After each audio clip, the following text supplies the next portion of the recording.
சீர்மை இணைய வாசிப்பு 31வது வாசிப்பு கூட்டத்திற்கு அன்பார்ந்த நேயர்களையும் அஹ், நண்பர்களையும் வரவேற்கிறோம். ஒரு நீண்ட இடைவெளிக்கு பிறகு கிட்டத்தட்ட 8 மாதங்களுக்கு பிறகு இந்த இந்த வருடத்தில் இப்பொழுதுதான் இது முதல் கூட்டம், அதாவது நமது 31வது கூட்டம் இந்த வருடத்தின் முதல் கூட்டமாக நடைபெறுகிறது. இந்த கூட்டத்தில் நாம் என்ற தோழர் ஆசை அவர்களின் அந்த நூலை நாம் இன்று திறனாய்வுக்கு எடுத்துள்ளோம். சீர்மையின் அழைப்பை ஏற்று இங்கு வந்துள்ள 2 சிறப்பு பேச்சாளர்களுக்கும் இணைய வாசகர்களுக்கும் மீண்டும் ஒரு தடவை நன்றியை தெரிவித்துக் கொள்கிறேன். இந்த வருட நமது புத்தக காட்சியில் தான் இந்த நூலை கொண்டு வந்தோம். 244 பக்கங்கள் கொண்ட இந்த நூல் விலை ரூபாய் 320. இந்த புத்தகம் சீர்மையின் இணையதளத்தின் வழியாகவும் காமன் ஃபோக்ஸ் இணையதளத்தின் வழியாகவும் உங்களுக்கு வாங்க கிடைக்கும். இந்த நூலின் பற்றிய விவரங்களை எல்லோருக்கும் இந்த உள்டப்பியில் நாங்கள் பதிவு செய்வோம் இன்ஷா அல்லாஹ். இன்று நடக்கவிருக்கிற நிகழ்ச்சி கிட்டத்தட்ட ஒரு மணி நேர நிகழ்ச்சி.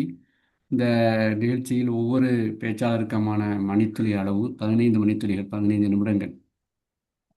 மொத்த நிகழ்வு நம் ஒளிப்பதிவு பண்ணப்படுவதால் குறைந்தபட்சம் நமது சிறப்பு விருந்தினர்கள் தோழர் ஆசை அவர்களும் தோழர் ரியாஸ் அவர்களும் தோழர் அருண் நெடுஞ்செழியன் அவர்களும் நிகழ்ச்சி முடியும் வரை தங்களது கேமராக்களை அன்பு கூர்ந்து திறந்தே வைத்திருக்குமாறு கேட்டுக்கொள்ளப்படுகிறீர்கள். ஏனென்றால் அந்த காட்சி தொழில்நுட்ப ஆட்கள் அப்படித்தான் ஒரு வேண்டுதலை வைத்திருக்கிறார்கள். இனி நாம் நூல் எதுக்கு போகலாம். முதல் தோழர் அருண் நெடுஞ்செழியன் அவர்களை அழைக்கிறேன். அருண் நெடுஞ்செழியன் இப்போ ஏற்கனவே நமக்கு புதிய ஆள் அல்ல. அவர் சீர்மைக்கு பழைய நண்பர். மற்ற நண்பர்களைப் போலவும். ஒரே செகண்ட். அருண் நெடுஞ்செழியன் அவர்கள் நீண்டகாலமாக பொது வாழ்க்கையில் இயங்கி வருபவர். தமிழில் பசுமை மார்க்சியராக அறியப்படும் அருண் நெடுஞ்செழியன் அவர்கள் இதுவரை 5 நூல்களை எழுதியுள்ளார். இவர் மார்க்சிய சூழலியல் விடியல் என்ற நூல்தான் பசுமை மார்க்சியத்தை நேரடியாக தமிழில் பேசிய முதல் நூலாக அறியப்படுகிறது. கடந்த 2015ஆம் ஆண்டின் பெருவெள்ளத்தை ஒட்டி சென்னை பெருவெள்ளம் வளர்ச்சியின் அழிவும் அழிவின் வளர்ச்சியும் என்ற தலைப்பிலான குறுநூல் பரவலான கவனத்தை பெற்றது. தமிழ் சூழலில் சுற்றுச்சூழல், தனிநபர் சாகசவாதம், அடையாள அரசியல், தமிழ் தேசிய அரசியல், இந்துத்துவ இயற்கைவாதம், சட்டவாதம், காந்திய பொருளாதாரம், சீர்திருத்தவாதம் என பல்வேறு சீரழிந்த போக்குகளை வெளிச்சமிட்டு காட்டியதாக சூழலியல் அடிப்படைவாத அரசியல் உயிர்நூல் பேசியது. இயற்கையாளர்களான Steve Irwin Whitaker, David Attenborough, Steve Winter போன்ற ஆளுமைகளின் நேர்காணல்களை இயற்கை அறிந்து செயல் ஆதிப்பதிப்பகம் வெளியீடாக வந்துள்ளது நூல். தமிழின் ஹலோ, கேக்குதா? கேக்குதா? குரல் கேக்குதா? தமிழில் சூழலியல் பார்வை வேறொரு திசைக்கு கொண்டு சென்றது. அரசியல் கட்டுரைகளை உள்ளடக்கி இந்திய பாசிசம் இன்று யாப்பு பதிப்பகம் என்ற நூலும் வெளிவந்துள்ளது. சூழலியலை இயங்கியல் பார்வையில் அணுகுவதுடன் தீர்வுகளை நோக்கிய கட்டுரைகளையும் எழுதி வருகிறார். தற்போது தோழர் அருண் நெடுஞ்செழியன் அவர்கள் மயிலாடுதுறையில் குடும்பத்துடன் வசித்து வருகிறார். அன்னாரை பேசுமாறு அழைக்கிறேன். நன்றி தோழர். தோழர்கள் அனைவருக்கும் மாலை வணக்கத்தை. மற்ற நண்பர்கள் அனைவரும் மைக்கு கொஞ்சம் ஆஃப் பண்ணிக்கிறங்க, மியூட் பண்ணிக்கிறங்க. அவங்க தருணம் வரும்போது பண்ணிக்கலாம். கேமரா ஆன்ல இருக்கட்டும். பேசுறது தெளிவா கேக்குதா? கேக்குது, தெளிவா கேக்குது.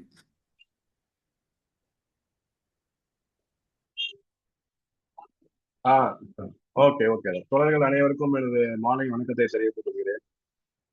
ஸோ இந்த ரொம்ப பெரிய அறிமுக உரையா எனக்கு கொடுத்துட்டீங்க. அந்த அந்த அளவுக்கு நம்ம ஒன்றும் பெரிய விஷயங்கள் செய்யல.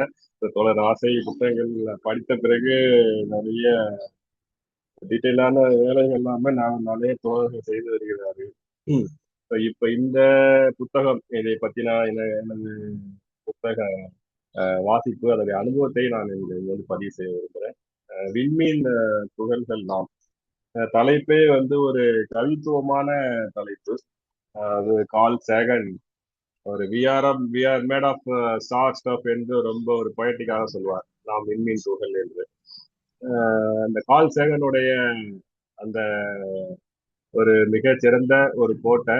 அதுல இருந்து அந்த அந்த நூலையை அவர் தொடங்குறார். விண்மீன் துகள்கள் நாம் என்ற தலைப்பும் பொருத்தமாக இந்த புத்தகத்துக்கு தொடர் வைத்துள்ளார் தொடர் ஆசிரியர் அவர்கள். மொத்தமாக இந்த புத்தகம் பாத்தீங்கன்னா 30 கட்டுரை, 220 பக்கங்கள் வருது. இத இந்த புத்தகங்கள் எதை பத்தி பேசுதுன்னு சொன்னோம்னா, முக்கியமா விண்வெளி மற்றும் இயற்கை, விண்வெளி மற்றும் நம்ம இயற்பியல், ஆஸ்ட்ரோபிசிக்ஸ் என்று சொல்லக்கூடிய வானியல், வான் இயற்பியல் என்று கூட சொல்லலாம். ஸோ அதை பத்தின விஷயங்கள், குறிப்பாக கருந்துளை, காலப்பயணம் சாத்தியமா, வாயாஜர் அந்த விண்கலம் பயணிக்கிற அந்த பற்றிய கட்டுரைகள் என விண்வெளி சார்ந்த கட்டுரைகள், அறிவியல் கட்டுரைகள் வந்து நிறையவே, பெரும்பான்மையான 30 கட்டுரைகள்ல அதிகப்படியான கட்டுரைகள் விண்வெளி சார்ந்த அறிவியல் கட்டுரைகள் அதிகமாக வந்து. அடுத்தது பாத்தீங்கன்னா அறிவியல் அறிஞர்கள் பத்தின அறிமுகங்கள் அல்லது புதிய பார்வைகள், குறிப்பாக ஐன்ஸ்டீன், நியூட்டன் பற்றிய நிறைய விஷயங்கள் வந்தாலுமே நாம் புது விஷயமாக இன்றைய பொருத்தப்பாட்டோட ஐன்ஸ்டீனுடைய தத்துவங்கள் அல்லது நியூட்டனுடைய தத்துவங்கள், கருத்துக்கள், கோட்பாடுகள் எந்த அளவுக்கு பொருத்தப்பாடாக இருக்கிறது என்ற அளவில், அதே போல ஸ்டீஃபன் ஹாக்கிங் அவருடைய அறிவியல் பங்களிப்புகள் என்ற அறிவியல் அறிஞர்கள் பற்றின அறிமுகங்களும் இதில் நிறைய உள்ளது. அதே போல அன்றாட வாழ்வியல் உள்ள அறிவியல் செய்திகள், அதுல பாத்தீங்கன்னா அந்த சிலந்தி எப்படி பறக்கின்றன, காபி மற்றும் இயற்பியல் போன்ற கட்டுரைகள் வந்து அன்றாட அறிவியல் செய்திகளை வந்து பேசுது. ஸோ இத தொடர் ஆசிரியர் வந்து அவருடைய எண்ணுரையில குறிப்பிட்ட போல, நம்ம இவர் கால் சேகர் நம்முடைய சொல்ல மாதிரி கால் சேகரனுடைய பில் பிரைசனுடைய short history of nearly everything என்ற அந்த புத்தகங்கள் வந்து, யார் இப்போ நான் அந்த கால் சேகனுடைய அந்த காஸ்மோஸ் பத்தின புத்தகங்களை படிச்சுட்டு இருக்கேன். ஸோ இவங்களை நம்ம வாசிக்க ஆரம்பிச்சாலே அவங்க வேற உலகத்துக்கு நம்ம வந்து கொண்டுட்டு போயிடுறாங்க. ஸோ நம்மளே நம்ம அறியாமலே நம்ம வானத்தை வந்து பார்க்க ஆரம்பிச்சிடும். மேலும் அவர் இவருடைய நூல்களுடைய வாசிப்பு அனுபவம் மற்றும் குழந்தைகளுடான உரையாடல், ஒரு என் உரையில அழகா எனக்கு ஒரு குறிப்பிட்டிருக்காரு. தன் மகனோடான ஒரு உரையாடல், அவர் காலம் பத்தி ஒரு கேள்வியை கேட்கிறாரு, காலத்துக்கு பதில் சொல்லக்கூடிய சில கவிதைகளை எழுத ஊக்குவிக்கிறாரு. ஒரு குழந்தைகள் வந்து எப்படி வந்து இந்த உலகத்தை பார்க்கறது, குறிப்பா அண்டம், உலகம், இந்த மாதிரியான விஷயங்களை, நம்முடைய பூமி, பிரபஞ்சத்துல இருக்கிற இடம், நம்ம அதோடைய பாத்திரம் என இந்த கேள்விகள் வந்து குழந்தைகளுக்கு அதிகமா இருக்கு. குழந்தைகளுக்கு இயல்பா இந்த கியூரியாசிட்டி இருக்க நம்ம சொல்லக்கூடிய விஷயங்கள் இயல்பாவே இருக்கு. வளர்ந்ததுக்கு அப்புறம் நமக்கு அது போயிடுது. அன்றாட வாழ்க்கை பிரச்சனைகள், அரசியல் நிலைப்பாடுகள், தத்துவங்கள் என்ற அந்த கியூரியாசிட்டி நம்ம இழந்தோம். குழந்தைகளுக்கு அந்த கியூரியாசிட்டி என்று சொல்லக்கூடிய விஷயங்களை வந்து தக்க வைத்திருப்பது தான் அறிவியலாளர்களாகவும் இருக்காங்க. ஆசிரிய தோழருடைய இந்த கட்டுரைகள் எல்லாமே பாத்தீங்கன்னா அவருடைய பல்வேறு தலைப்புகளும் அந்த கியூரியாசிட்டி தான் சொல்ல வருது. அவர் என் உரையில அழகா வந்து பொயட்டிக்கா கொடுத்திருக்காரு. ஸோ இதுல இந்த கட்டுரையில சொல்ற மாதிரி, ஐன்ஸ்டீன் சொல்ற மாதிரி அறிவை விட ஒரு மனிதனுக்கு கற்பனை, அந்த கற்பனையை வந்து தள்ளுற கியூரியாசிட்டி தான் முக்கியங்கிறது அவருடைய புத்தகத்துடைய ஒரு ஆன்மாவாக. எப்படி ஐன்ஸ்டீன் நியூட்டனுக்கு எல்லாம் அது ஒரு கற்பனையும் கியூரியாசிட்டியும் இருக்கிறதோ, அதே போல வான்வெளி, விண்வெளி, அண்டப்பட்ட விஷயங்களை, அறிவியல் கட்டுரைகளை உள்ள போட்டு ஒரு கியூரியாசிட்டிங்கிறது ஒரு அடிப்படையான விஷயங்கள்லாம் இந்த புத்தகத்தையும் அவர் எழுத சொல்லியிருக்கேன்னு நம்புறேன். அவர் என் உரையில ரொம்ப ரொம்ப கவித்துவமா அழகா குறிப்பிட்டிருந்தாரு.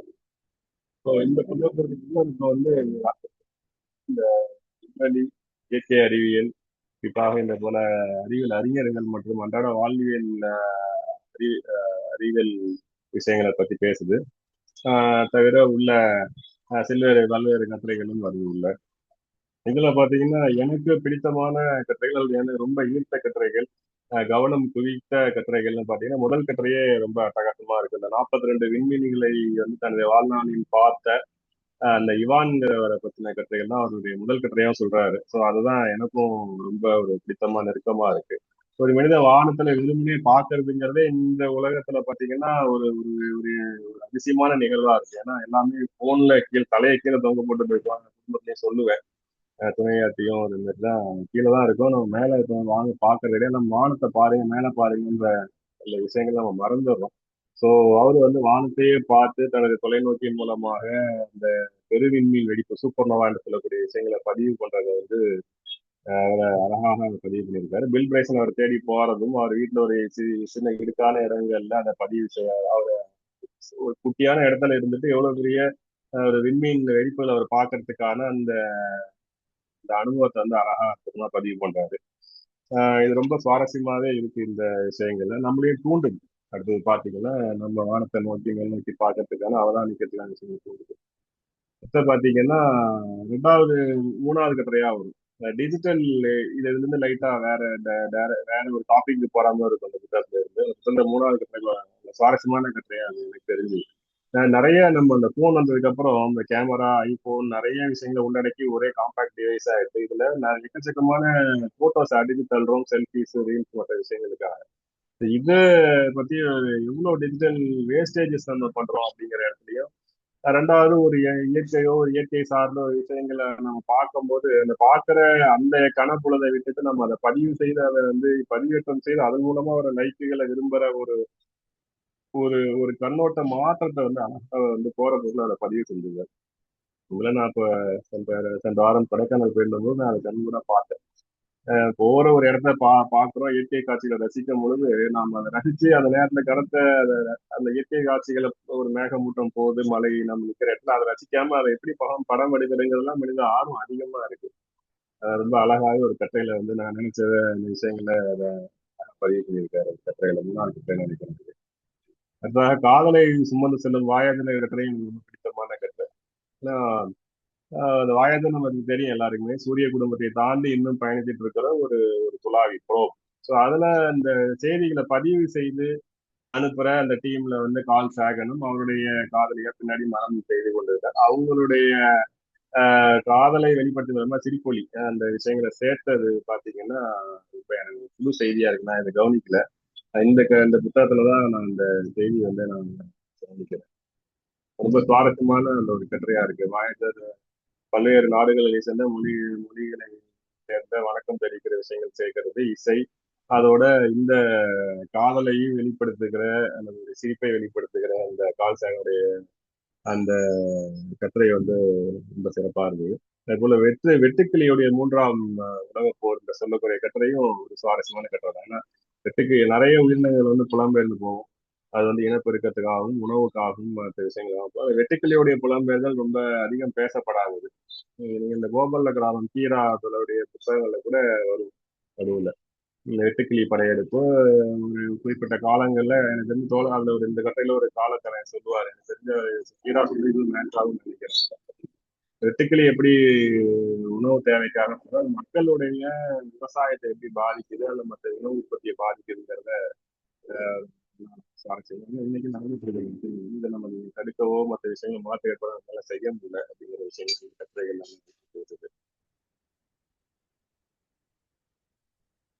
அது போல இன்னும் அடுத்த ஒரு சுவாரஸ்யமான கட்டுரைன்னு பாத்தீங்கன்னா மனிதர்களுடைய எதிர்காலம் என்னங்கிறது ஒரு அந்த கட்டுரையும் டாயின்சி கோடு எழுதின அந்த எழுத்தாளருடைய புத்தகத்தை மையமா வச்சு அவர் எழுதின கட்டுரைகள்.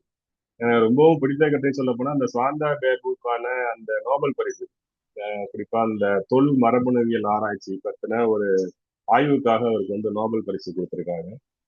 அந்த நோபல் பரிசு கொடுத்ததுக்காக அவர் செய்த பங்களிப்பை பத்தி ரொம்ப சுவாரஸ்யமாக சொல்லியிருக்காரு. அதாவது மாடுகள் என்று சொல்லக்கூடிய நியண்டர்தல் அல்லது ஹோமோ எரோட்டிக்ஸ் அது போல மனிதர்களுடைய டிஎன்ஏ எடுத்து அதை தொகுத்து பொருத்தி பார்க்குற விஷயங்கள் அவர் செய்த சாதனைகள். அதை குறித்து நான் கொஞ்சம் கூடுதலா தேடுதல் செய்து பார்க்கும் பொழுது சமீப காலத்துல ஒரு ஒரு 5000 வருஷத்திலேயே அல்லது நான் சில வருஷங்கள்லயே நம்மளுடைய பழக்க வழக்கங்களும் இருக்கிற சூழ்நிலைக்கேற்ப வேகமா நம்மளுடைய பரிணாம வளர்ச்சி நம்ம சில மாற்றங்கள் ஏற்பட்டிருக்கு. பரிணாம வளர்ச்சி நம்ம நின்றுட்டோம்னு நம்ம நினைக்கிறோம். ஆனா அது மாறிக்கிட்டே இருக்குங்கிறது சில தகவல்கள் தெரியுது. ஸோ அதுக்கு இந்த தொல் மரபணுங்கிற ஒரு புது துறை, அதுக்கு அறிவுலகம் செய்யற ஒரு காட்டுகிற முக்கியத்துவங்கிறத வெளிப்பட்ட இடமா அந்த கட்டுரைகள் இருந்தது. அதே போல ஐசக் அசிமோவுடைய அறிவியல் கட்டுரைகள் பற்றின அறிவியல் பங்களிப்புகள் பல்வேறு நூல்கள் ஒரு 500 நூல்களை அறிவியல் நூல்கள் அவர் பங்களிப்பு செய்திருக்காரு, அமெரிக்க எழுத்தாளர். ஸோ அவருடைய பங்களிப்பு அவருடைய முக்கியத்துவம் அதை தமிழில் வெளிவந்த புத்தகங்களோட அறிமுகமாகவும் அது விமர்சனமாகவும் அழகா பேசியிருக்காரு.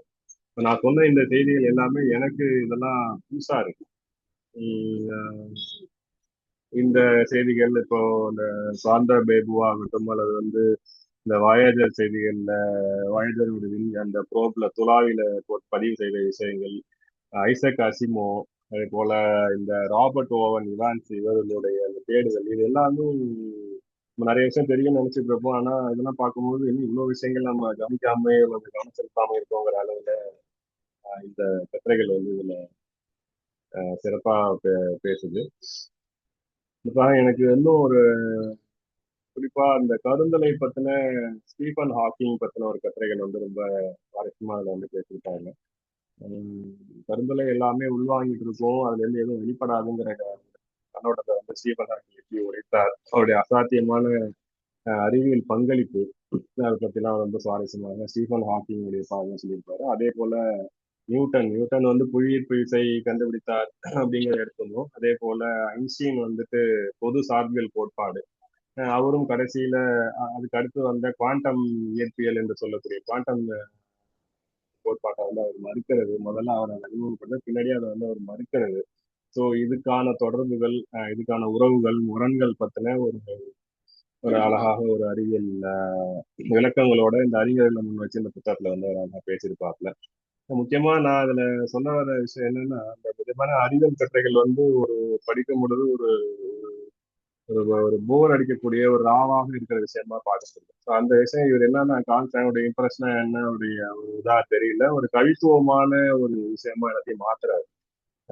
ஒரு ஒரு ஒரு தகவல்களாக அல்லாமல் ஒரு கதை போல, ஒரு ஒரு கேள்விகள் கேட்டு ஒரு குழந்தைக்கு விளக்கப்படுத்துவது போல தெரியாத விஷயங்களை அழகா அந்த முன்னுரையில அணிந்துரையில இவர் சொல்லுவார், தாவி வெங்கடேசன். தெரியாத விஷயங்களை தெரிந்த விஷயங்களை வைத்து விளக்குவது அப்படிங்கிற ஒரு கண்ணோட்டத்துல கேள்வி பதில் வாங்கி நல்லா சிறப்பாக சொல்லியிருக்காரு. 30 கட்டுரையும் இதே மாதிரி பிரித்து பிரித்து சொல்ல முடியும். நான் வந்து நான் இப்ப இதோட சுருக்கமா சொல்றேன். இன்னும் இந்த புத்தகத்துல ரொம்ப நான் குறிப்பா சொல்லணும்னா கலை சொற்கள் பயன்பாடு. இப்ப நான் சொல்ற ப்ராப், மாஸ்க்கு போற ப்ராப், இது நிலாவுக்கு போற ப்ராப், இந்த மாதிரியான ஒரு ப்ராப அந்த டெக்னிக்கலான வார்த்தைகளை வந்து தமிழ் அழகா துலாவின் சொல்றது. உடுமண்டலம் கேலக்சிங்கிற வார்த்தைக்கு அதுக்குள்ள அவரே இந்த சொல்லியிருப்பாரு தோழர் எண்ணூரையில உள்ள நிறைய கலை சொற்கள் வந்து நான் நிறைய அந்த மின்னஞ்சல்லாம் நிறைய அந்த குரூப்லயே இருக்கேன், அதில் வந்து கேட்கிற விஷயங்கள். ஸோ கலை சொற்களுடைய பயன்பாடு ரொம்ப சிறப்பா அந்த நூல்ல கையாண்டிருக்காரு. ஆங்கில கலப்புகளாக இல்லாமல் அப்படியே மொழியாக்கம், டிரான்ஸ்லேஷன்ங்கிற பேர்ல எல்லாமே அப்படியே டிரான்ஸ்லேட் பண்றாங்க கூகுள்ல பண்ணி. அதை போல இல்லாம அதோடைய கலை சொற்களை பொருத்தமா போட்டு அது இறுதியில கலை சொற்களை வரிசைப்படுத்துற விஷயமும் ரொம்ப முக்கியமான விஷயமா பாக்குறேன். அந்த அறிவியல் கட்டுரைகள்ல இது ரொம்ப முக்கியம். இந்த மாதிரி அறிவியல் கட்டுரைகள் விண்வெளி, அண்டம், காலப்பயணம், இது மாதிரியான ஒரு வழி, இதை பத்தின ஒரு அறிவியல் அஸ்ட்ரோபிசிக்ஸ் பத்தின புத்தகங்கள், அறிவியல் புத்தகங்கள்லாம் ரொம்ப மிக சொற்பமாகத்தான் தமிழ் இலக்கியங்கள்ல வந்துட்டு இருக்கு. அறிஞர்களுமே எழுத்தாளர்களுமே இது கொடுத்து எழுதுறது வந்து ரொம்ப ரொம்ப சொற்பம் தான். இப்ப நான் அண்மையில போன போன ஒரு ஆண்டு 2 ஆண்டு டெலஸ்கோப் வாங்கினேன், 10,000 கொடுத்த டெலஸ்கோப் வாங்கினேன். உறவினர்கள்லாம் பண்ணா, என்னப்பா இவ்வளவு கொடுத்து வாங்குறீங்கன்னா அந்த 10 அதுல நிலா தவிர வந்து பெருசா ஒன்றும் பார்க்க முடியல, பட் பேசிக்கா இருக்குதுங்கும் போது அப்போ ஒரு வானத்தை பார்க்கறதுக்கு நம்ம செய்யற சிறு முதலீடுகளும் வந்து இன்னைக்கு தேவையற்றது. வானத்தையே நம்ம பார்க்க வேணாங்கிற கான்செப்டே எப்படி சொல்றது, அது ஒரு நட்சத்திரங்களை பார்க்கறது, விண்மீன்களை பார்க்கறது, நிலாவை பார்க்கறது, அண்மையில சென்ற வாரத்துல செவ்வாயின் வியாழன் அருகே இருக்கிற விஷயங்கள் தான். இதெல்லாமே ஒரு அன்றாட விஷயங்களை கடந்து போகுது. அறிவியல் நூல்களும் விண்வெளி இந்த பத்தின விஷயங்களும் ரொம்ப கம்மியா இருக்கிற ஒரு சூழல்ல இந்த மாதிரியான புத்தகங்கள் வந்து நிறைய வரணும், எளிமையாகவும் நல்ல மொழிநடையும் புரியுற வகையில ரொம்ப அழகாக அன்றாட விஷயங்களோட தொட்டு போறது வந்து ரொம்ப மகிழ்ச்சியான ஒரு செய்தியா இருக்கு. நிறைய இதை புதிய புத்தகங்கள், கட்டுரைகளை தொடர்ச்சியா நூலாசிரியர் எழுதணுங்கிறது என்னுடைய கோரிக்கையாக இருக்குது. ஏன்னா இந்த விஷயம் டெவலப் ஆகிட்டே இருக்கு. அடுத்தடுத்து நிறைய இப்போ பார்த்தீங்கன்னா இப்போ எலான் மாஸ்கோடைய அடுத்த ஸ்டார்லிங் ப்ராஜெக்ட்ஸ், நிலாவுக்கு போற ப்ராஜெக்ட்ஸ்னு டெவலப் ஆகிட்டே இருக்கு. நான் சொல்லுவது விண்வெளி ஸ்பெசிஃபிக்கா சொல்றேன். இதுல முதலாளிய அமைப்புகள், சக்திகள் தன்னுடைய லாப நோக்கத்துக்காக செய்யற விஷயங்கள் நம்ம சேர்த்தே பார்க்கணும். இவ்வளவு பெரிய ப்ராஜெக்ட் இல்லாம லாபம் இல்லாம செய்ய மாட்டான். ஸோ அடுத்த இங்க வளங்கள் போனா அடுத்த கிரகத்துல இருந்து வளங்கள் எடுக்கிற, நிலாவில் இருக்கிற வளங்களை எடுக்கிறது, ஹீலியம் எடுக்கிறதுக்கான வேலையும் நடக்குது. ஸோ இதெல்லாம் சேர்ந்து நாம் வந்து இதை எப்படி பாக்குறது. இப்போ அதே போல இந்த ஆய்வுகளுக்கு வந்து தனியார் துறை வசம் இப்ப அதிகமா பார்க்கணும். நாசாவோட சேர்ந்துதான் இப்ப எலான் மாஸ்கோடைய ஸ்பேஸ் டீம் வந்து வேலை பார்க்குறாங்க. அதே போல இந்தியாவிலையும் இஸ்ரேலோட சேர்ந்து பல தனியார் நிறுவனம் இப்போ ராக்கெட் லான்ச் பண்ற விஷயங்கள் நடக்குது. துறையின் பொதுத்துறையிலிருந்து தனியார் மயமாகும் மாற்றமும் இங்க நம்ம பார்த்துட்டு இருக்கோம். ஸோ மிக வேகமாக இந்த துறை மாற்றமடைந்து கொண்டு வந்திருக்கிறது. ஸோ நம்மளும் அந்த மாற்றத்துக்கு கவனித்துட்டு அது மீதான சரியான ஒரு விமர்சனங்களையும் அணுகுமுறைகளையும் இந்த மாதிரியான அறிவியல் கட்டுரைகள் மூலமாகவும் புத்தகங்கள் மூலமாகவும் நாம் வந்து வெளிப்படுத்தணும் அப்படிங்கிறது தேவையா இருக்கு. அந்த தேவையை அந்த புத்தகம் வந்து சிறப்பாகவே செஞ்சிருக்கு, நிறைவு செஞ்சிருக்குங்கிறது தான் என்னோட கருத்தா இருக்கு. இந்த நிகழ்வுல இந்த புத்தகத்தை பத்தி பேசுறதுக்கு வாய்ப்பு கொடுத்த சிறுமைக்கு என்னுடைய கருத்தை தெரிவித்துக் கொள்கிறேன். டைம் முடிஞ்சிருச்சுன்னு நினைக்கிறேன். கரெக்டா 15 நிமிஷம் நினைக்கிறேன். நன்றி, வணக்கம். ஒரு 5 நிமிஷம் வேணா எடுத்துக்கிறங்க. பேசுறதா இருந்தா எனக்கு ஓகே. இல்லைன்னா தொடர். ஓகே ஓகே சரி தொடர். இல்ல ரைட் ரைட் சரி முடிச்சுட்டேன். ஆமா ஓகே தொடர். ரொம்ப நன்றி. ஒரு நேர பரிதி, நேர வரையறை தான் எல்லா விஷயங்களையும் அஹ், சுருக்குகிறது. அது தவிர்க்க முடியாத ஒரு நெருக்கடி. அருமையான ஒரு உரை. கூடவே அந்த உரையின் நடுவே ஒரு செய்தியை சொன்னார். 10,000 ரூபாய்க்கு இந்த தொலைநோக்கி வாங்கியது. இப்போது செல்போனை விட்டால் வேற யார் எந்த பொருளையுமே வாங்குறதில்ல. தொலைநோக்கி வாங்குறதுங்கிறது வந்து அது ஒரு பெரிய விஷயம். சின்ன வயசில் எல்லா வீடுகள்லையும் விவசாய கருவிகளோட இந்த மாதிரி பொருள்களும் வாய்ப்புள்ள வீடுகளெல்லாம் இருந்தது.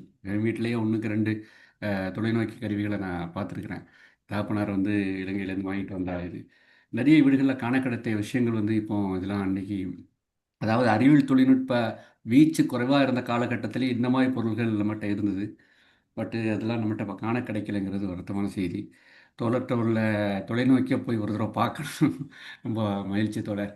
அடுத்த நமது நிகழ்ச்சியின் இரண்டாவது திறனாய்வாளர் நண்பர் ரியாஸ் அவர்களை அழைப்பதற்கு முன் சீர்மை பற்றி மீண்டும் நினைவுபடுத்திக் கொள்கிறேன்.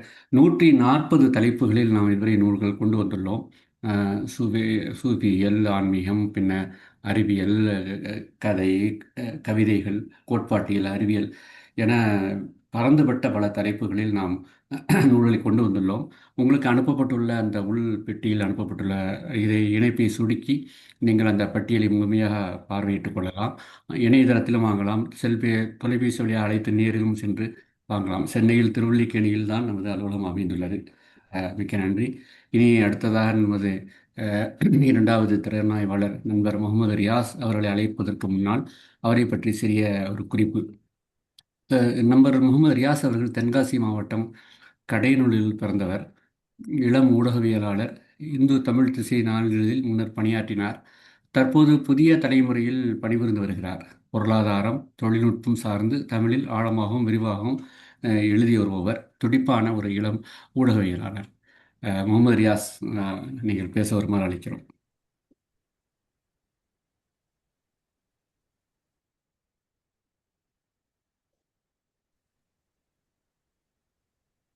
ரியாஸ், அனைவருக்கும் வணக்கம்.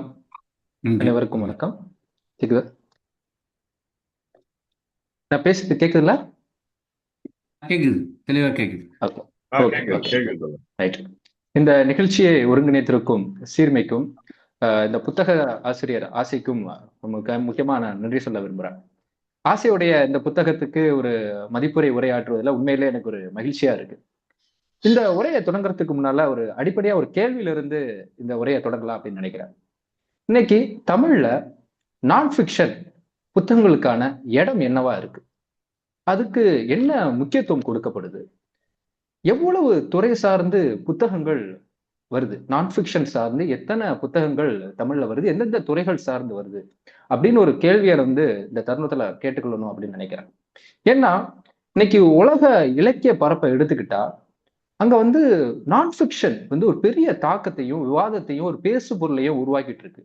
ஆனா தமிழ்ல எடுத்துக்கிட்டா, தமிழ் இலக்கிய சூழலை எடுத்துக்கிட்டா, நாவல், சிறுகதை, கவிதை இந்த இலக்கிய வடிவங்கள் மட்டும்தான் ஒரு உயர்ந்த விஷயம் அப்படிங்கிற ஒரு பொதுத்தன்மை, ஒரு பொது புத்தியை நம்மளால பார்க்க முடியுது. நீங்க ஒரு நாவல் எழுதுனா நீங்க ஒரு எழுத்தாளர், நீங்க ஒரு கவிதை எழுதுனா நீங்க ஒரு பெரிய படைப்பாளி, நீங்க ஒரு சிறுகதை எழுதுனா நீங்க வந்து ஒரு முக்கியமான ரைட்டர், இப்படிங்கிற ஒரு பார்வை இருக்கு. அதுவே வந்து இங்க ஒருத்தர் ஆய்வு பண்ணி ஒரு விரிவான தகவல்களை ஒருங்கிணைச்சு ஒரு நான் ஃபிக்ஷன் இங்க எழுதக்கூடியவங்களுக்கு ஒரு போதிய முக்கியத்துவம் இருக்கான்னு பார்த்தா இல்லைன்னு தான் சொல்ல வேண்டியது இருக்கு. இன்னைக்கு சர்வதேச அளவுல பெரிய மாற்றங்கள் சரி, பெரிய வாதங்கள்ல ஏற்படுத்துறதுல நான் ஃபிக்ஷன் முக்கியம். குறிப்பா ஒரு மேலை நாடுகள் எடுத்து அமெரிக்கா எடுத்துக்கிட்டா புதிய புதிய ஃபார்ம் வந்து அங்க வந்துகிட்டே இருக்கு. 1946ல நியூயார்க்கர் இதழ்ல ஹிரோஷிமா அப்படின்னு ஒரு கட்டுரை வருது, ரிப்போர்ட்டேஜ் வருது.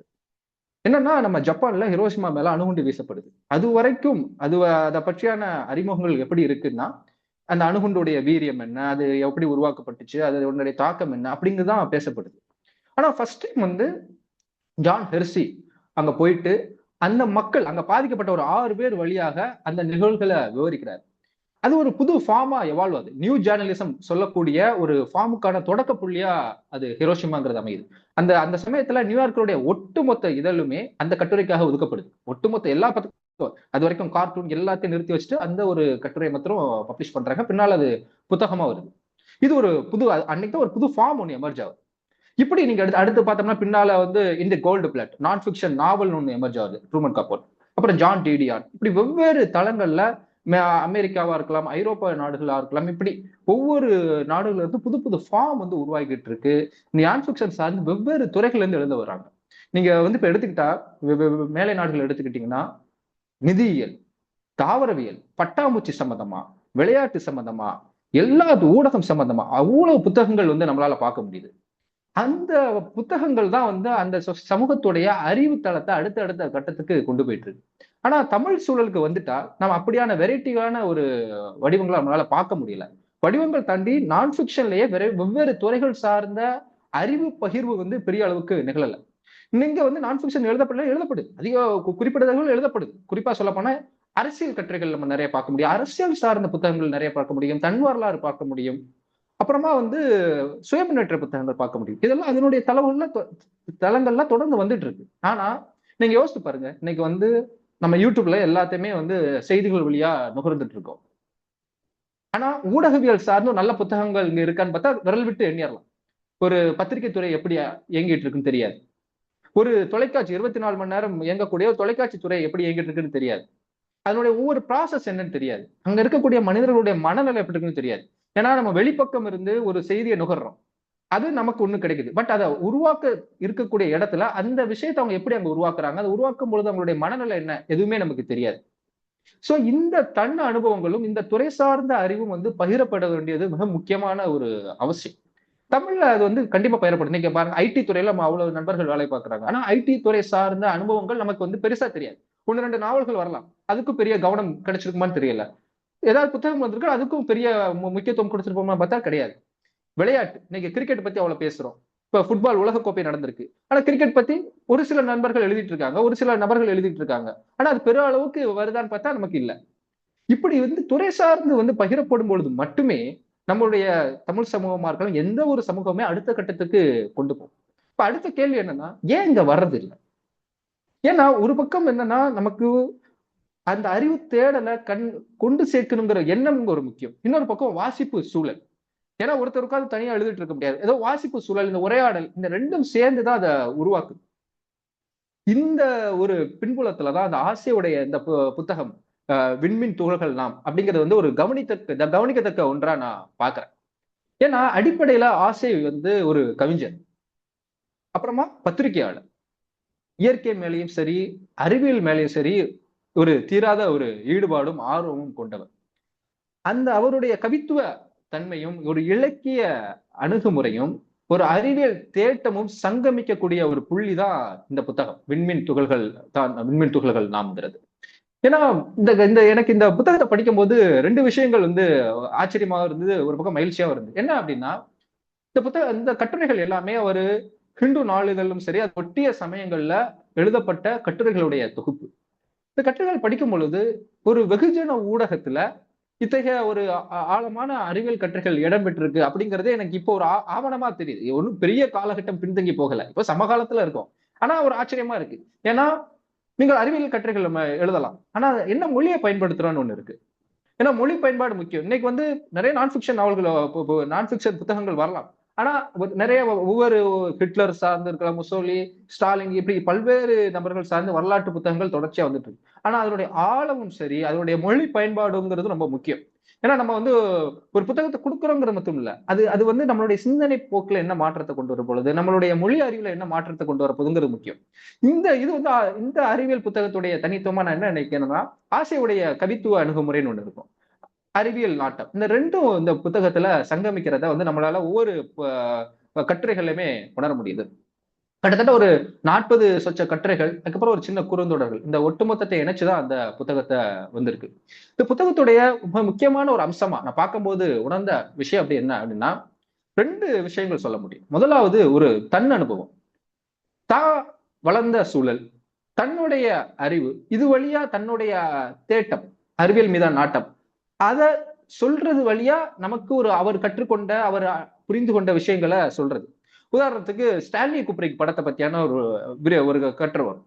அந்த படம் வந்து முதல்ல அவருக்கு புரியல, பிற்பாடு அது புரிய ஆரம்பிக்குது. அதை பற்றியான விளக்கம் வந்து நமக்கு ஒரு சுவாரஸ்யத்தை கொடுக்குது. அதாவது நீங்களும் ஸ்டான்லி குப்ரிக்குடைய 2001 ஸ்பேஸ் ஒடிசி படத்தை பார்த்திருப்போம். பட் அதை வந்து இன்னொருத்தர் மீள் கூரையில நமக்கு அது ஒரு புது அனுபவமாகவும் ஒரு பகிர்வை நம்மளால உணர முடிகிறது. அதே போல இன்னொரு கட்டுரையை சொல்ல முடியும். இவ்வளவு புகைப்படங்களை இந்த உலகம் எவ்வளவு தாங்கும், சரியா சொல்லிடுறேன், இவ்வளவு படங்களை புவி தாங்குமா அப்படிங்கிறது. அந்த அந்த அந்த கட்டுரை வந்து என்னன்னா, இன்னைக்கு வந்து காலகட்டத்துல நம்ம எக்கச்சக்கமா போட்டோஸ் எடுத்துக்கிட்டே இருக்கோம் டிஜிட்டல். இதுக்கு முன்னால உள்ள காலகட்டத்துல படச்சுருள் அப்படிங்கும் போது அதுக்கு ஒரு பொருள், அதுக்கு ஒரு இது இருக்கு, நமக்கு அது ஒரு பிசிக்கல் ப்ராப்பர்ட்டியா இருக்கு. உங்களுக்கு நிறைய நீங்க எடுத்துட முடியாது. ஒரு படச்சுருள ஒரு குறிப்பிட்ட எண்ணிக்கையில மட்டும் தான் நீங்க புகைப்படம் எடுக்க முடியும். சோ அதனால ஒரு லிமிட்னு ஒன்று இருக்கு. இன்னைக்கு அப்படி லிமிட்லெஸ்ஸா மாறிட்டோம் டிஜிட்டல்ல. நீங்க எவ்வளவு நாள் போட்டோஸ் எடுக்கலாம், எவ்வளவு நாள் அப்லோட் பண்ணிக்கலாம். இந்த போக்கு வந்து என்ன விதமான தாக்கத்தை ஏற்படுத்துது அப்படிங்கறத பற்றியான ஒரு கட்டுரை. அதுல ஒரு இடம், அந்த ஒரு இடத்தை படிக்கும் போது டக்குன்னு எனக்கு ஒரு தெரிப்பு உருவாகுது. அதாவது மூளை சார்ந்து அது பேசுறாரு. அதாவது நமக்கு வந்து அறிவியல் சார்ந்தோ பரிச்சயம் உண்டுனாலும் சரி, நம்ம ஒரு புத்தகத்தை படிக்கும் பொழுது அந்த கணம் வந்து நம்மளை சிந்திக்க வைக்கக்கூடிய இடம் இருக்குல்ல, அப்படியான ஒரு தருணம் அது. அதை நான் அந்த வாசிக்க விரும்புறேன். சாராம்சம் இதுதான். எல்லாவற்றுக்கும் இடம் தேவை, காலம் தேவை. இந்த இடத்தில் டிஜிட்டல் படங்களுடன் நினைவுகளை ஒப்பிட தோன்றுகிறது. நினைவுகள், யோசனைகள் போன்றவை உருவமில்லாதவை, அதனால் இடத்தை அடைத்துக் கொள்ளாதவை என்று நாம் நினைத்துக் கொண்டிருக்கிறோம். அதாவது நினைவுகள், யோசனைகள் வந்து உருவம் இல்லாதவை. இது நமக்கு தெரியுமான்னு பார்த்தா தெரியும், ஆப்வியஸா தெரியும். ஆனா இது எழுத்தாக்கப்படும் பொழுதுதான் அது அது அது அது குறித்தான சிந்தனையை நம்ம கான்சியஸ்குள்ளார வர்றோம், ஆமல்ல அப்படின்ட்டு. அது வரைக்கும் நமக்கு வந்து மூளையில இவ்வளவு ப்ராசஸ் இருந்துட்டு இருக்கா அப்படிங்கிறது வந்து நம்ம அன்றாடமா யோசிக்கிறது கிடையாது. அதை பத்தியான யோசனைக்கான ஒரு தருணத்தை கிரியேட் பண்றதுதான் இந்த வாசிப்புடைய பலமா நம்ம சொல்ல முடியும். அதுக்கப்புறமா வருது, நினைவுகளும் யோசனைகளும் உருவம் இல்லாதவைதான், ஆனால் அவை உருவாவதற்கு உருவமுள்ள ஒன்று தேவைப்படுகிறது, நம் மூளை. அதாவது நினைவுகளும் யோசனைகளும் வந்து உருவம் இல்லாதவை, ஆனா அந்த நினைவுகளும் யோசனைகளும் உருவாவதற்கு ஒரு உருவம் தேவைப்படுகிறது, அதுதான் மூளை, ஒரு பிசிக்கல் ப்ராப்பர்ட்டி. அது இடம் சார்ந்தது, அதற்கு எல்லை இருக்கிறது. கருவில் நம் மூளை உருவான இடத்தில் அந்த கணம் வரை நாம் எதிர்கொண்ட அனுபவங்கள் மூளையில் நிரந்தரமாக பதிந்திருக்க நம் மூளையில் போதுமான இடம் கிடையாது. அதனால்தான் தேவைப்படுபவற்றை மற்றும் நிரந்தர நினைவாகவும் தேவையற்றவற்றை தற்காலிக நினைவாகவும் மூளை பராமரிக்கிறது. இதற்கு மறதி என்றும் இதுக்கு மறதி என்றும் ஒரு பெயர் இருக்கிறது. எந்த நினைவுமே அழியாமல் நம்முள் இருந்தால் நம் மூளை என்னவாகும், நாம் என்னவாகும்? இது வந்து ஒரு எக்ஸ்பிளனேஷன். இந்த இந்த இந்த இந்த வாக்கியத்தை உருவாக்குறதுக்கு இல்ல, இந்த ரெண்டுமே உள்ளார ஆப்ரேட் ஆகுது. ஒரு அறிவியல் குறித்தான ஆர்வம் மட்டும் இல்ல, ஒரு கவித்துவ மனநிலையும் ஒரு எழுத்தாளருக்குள்ள ஒரு தன்மையுமே இதுல சேர்ந்து வரும் பொழுது இந்த பத்தி வந்து அடுத்த கட்டத்துக்கு அது நகர்ந்து போயிருது. இப்படி ஒவ்வொரு கட்டுரைகளையுமே நம்ம ஒரு அனுபவத்தை பார்க்க முடியுது. பெரும்பாலான கட்டுரைகள் வந்து ஒரு எளிமையான உதாரணங்கள் மூலமாக அதை விளக்கக்கூடிய ஒரு தன்மை அதுல இருக்கு. இன்னைக்கு சொல்ல போனோம்னா தமிழ்ல அறிவியல் எழுத்துக்கு வந்து முன்னால சில உதாரணங்கள் சொல்ல முடியும். ரொம்ப சுவாரஸ்யமான பிரபலமான உதாரணம் அப்படின்னு பார்த்தா நம்மளால சுஜாதாவை சொல்ல முடியும். அப்புறமா அறிவியல் துறை சார்ந்து இயங்கக்கூடிய நபர் அப்படின்னு பார்த்தோம்னா தாவி வெங்கடேஸ்வரன் சொல்ல முடியும். அவர் தொடர்ச்சியா எழுதிட்டு வரக்கூடியது.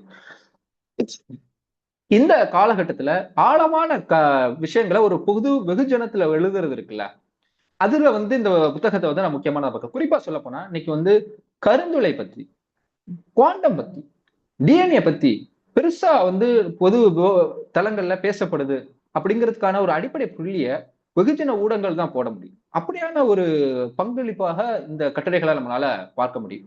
இப்ப முன்ன பேசிட்டு இருந்த, அதாவது தமிழ்ல நமக்கு வந்து போதிய வெவ்வேறு துறைகள் சார்ந்த புத்தகங்கள் வரல அப்படின்னு சொல்லும் பொழுது, அதுல கூடவே அதை அதிகமா கொண்டு வர்றதுக்கான வாய்ப்புகள் யாருக்கு இருக்கு அப்படின்னு பார்த்தா, ஒரு பக்கம் துறை சார்ந்த நபர்களுக்கு, அவர்களுக்கு வந்து பெரிய புரிதல் இருக்க, பெரிய எழுத்து அறிவு இருக்கணுங்கிறதே தேவையில்லை, தன் அனுபவத்தை பகிரலாம். அதாவது ஐடில வேலை பார்க்கக்கூடியவர் தன்னுடைய தன் அனுபவத்தை பகிரலாம். இப்படி ஒவ்வொரு துறை சார்ந்து கிரிக்கெட் ஆர்வமா பார்க்கக்கூடிய ஒருத்தர் விளையாடக்கூட தெரிய வேண்டாம், ஆனா அவர் பகிரலாம். இப்படி ஒவ்வொரு துறை சார்ந்த நபர்களும் பகிரலாம். ஆனா இவர்களுக்கு இல்லாத ஒரு வாய்ப்பு வந்து யாருக்கு இருக்கு அப்படின்னு பார்த்தோம்னா பத்திரிகையாளருக்கு. ஏன்னா பத்திரிகையாளருடைய ஒரு தனித்துவமான விஷயம் என்ன அப்படின்னா, அவர்களால எந்த துறை பற்றியும் மக்களுக்கு புரியக்கூடிய வகையில ஒரு எளிமையா எழுத முடியும்.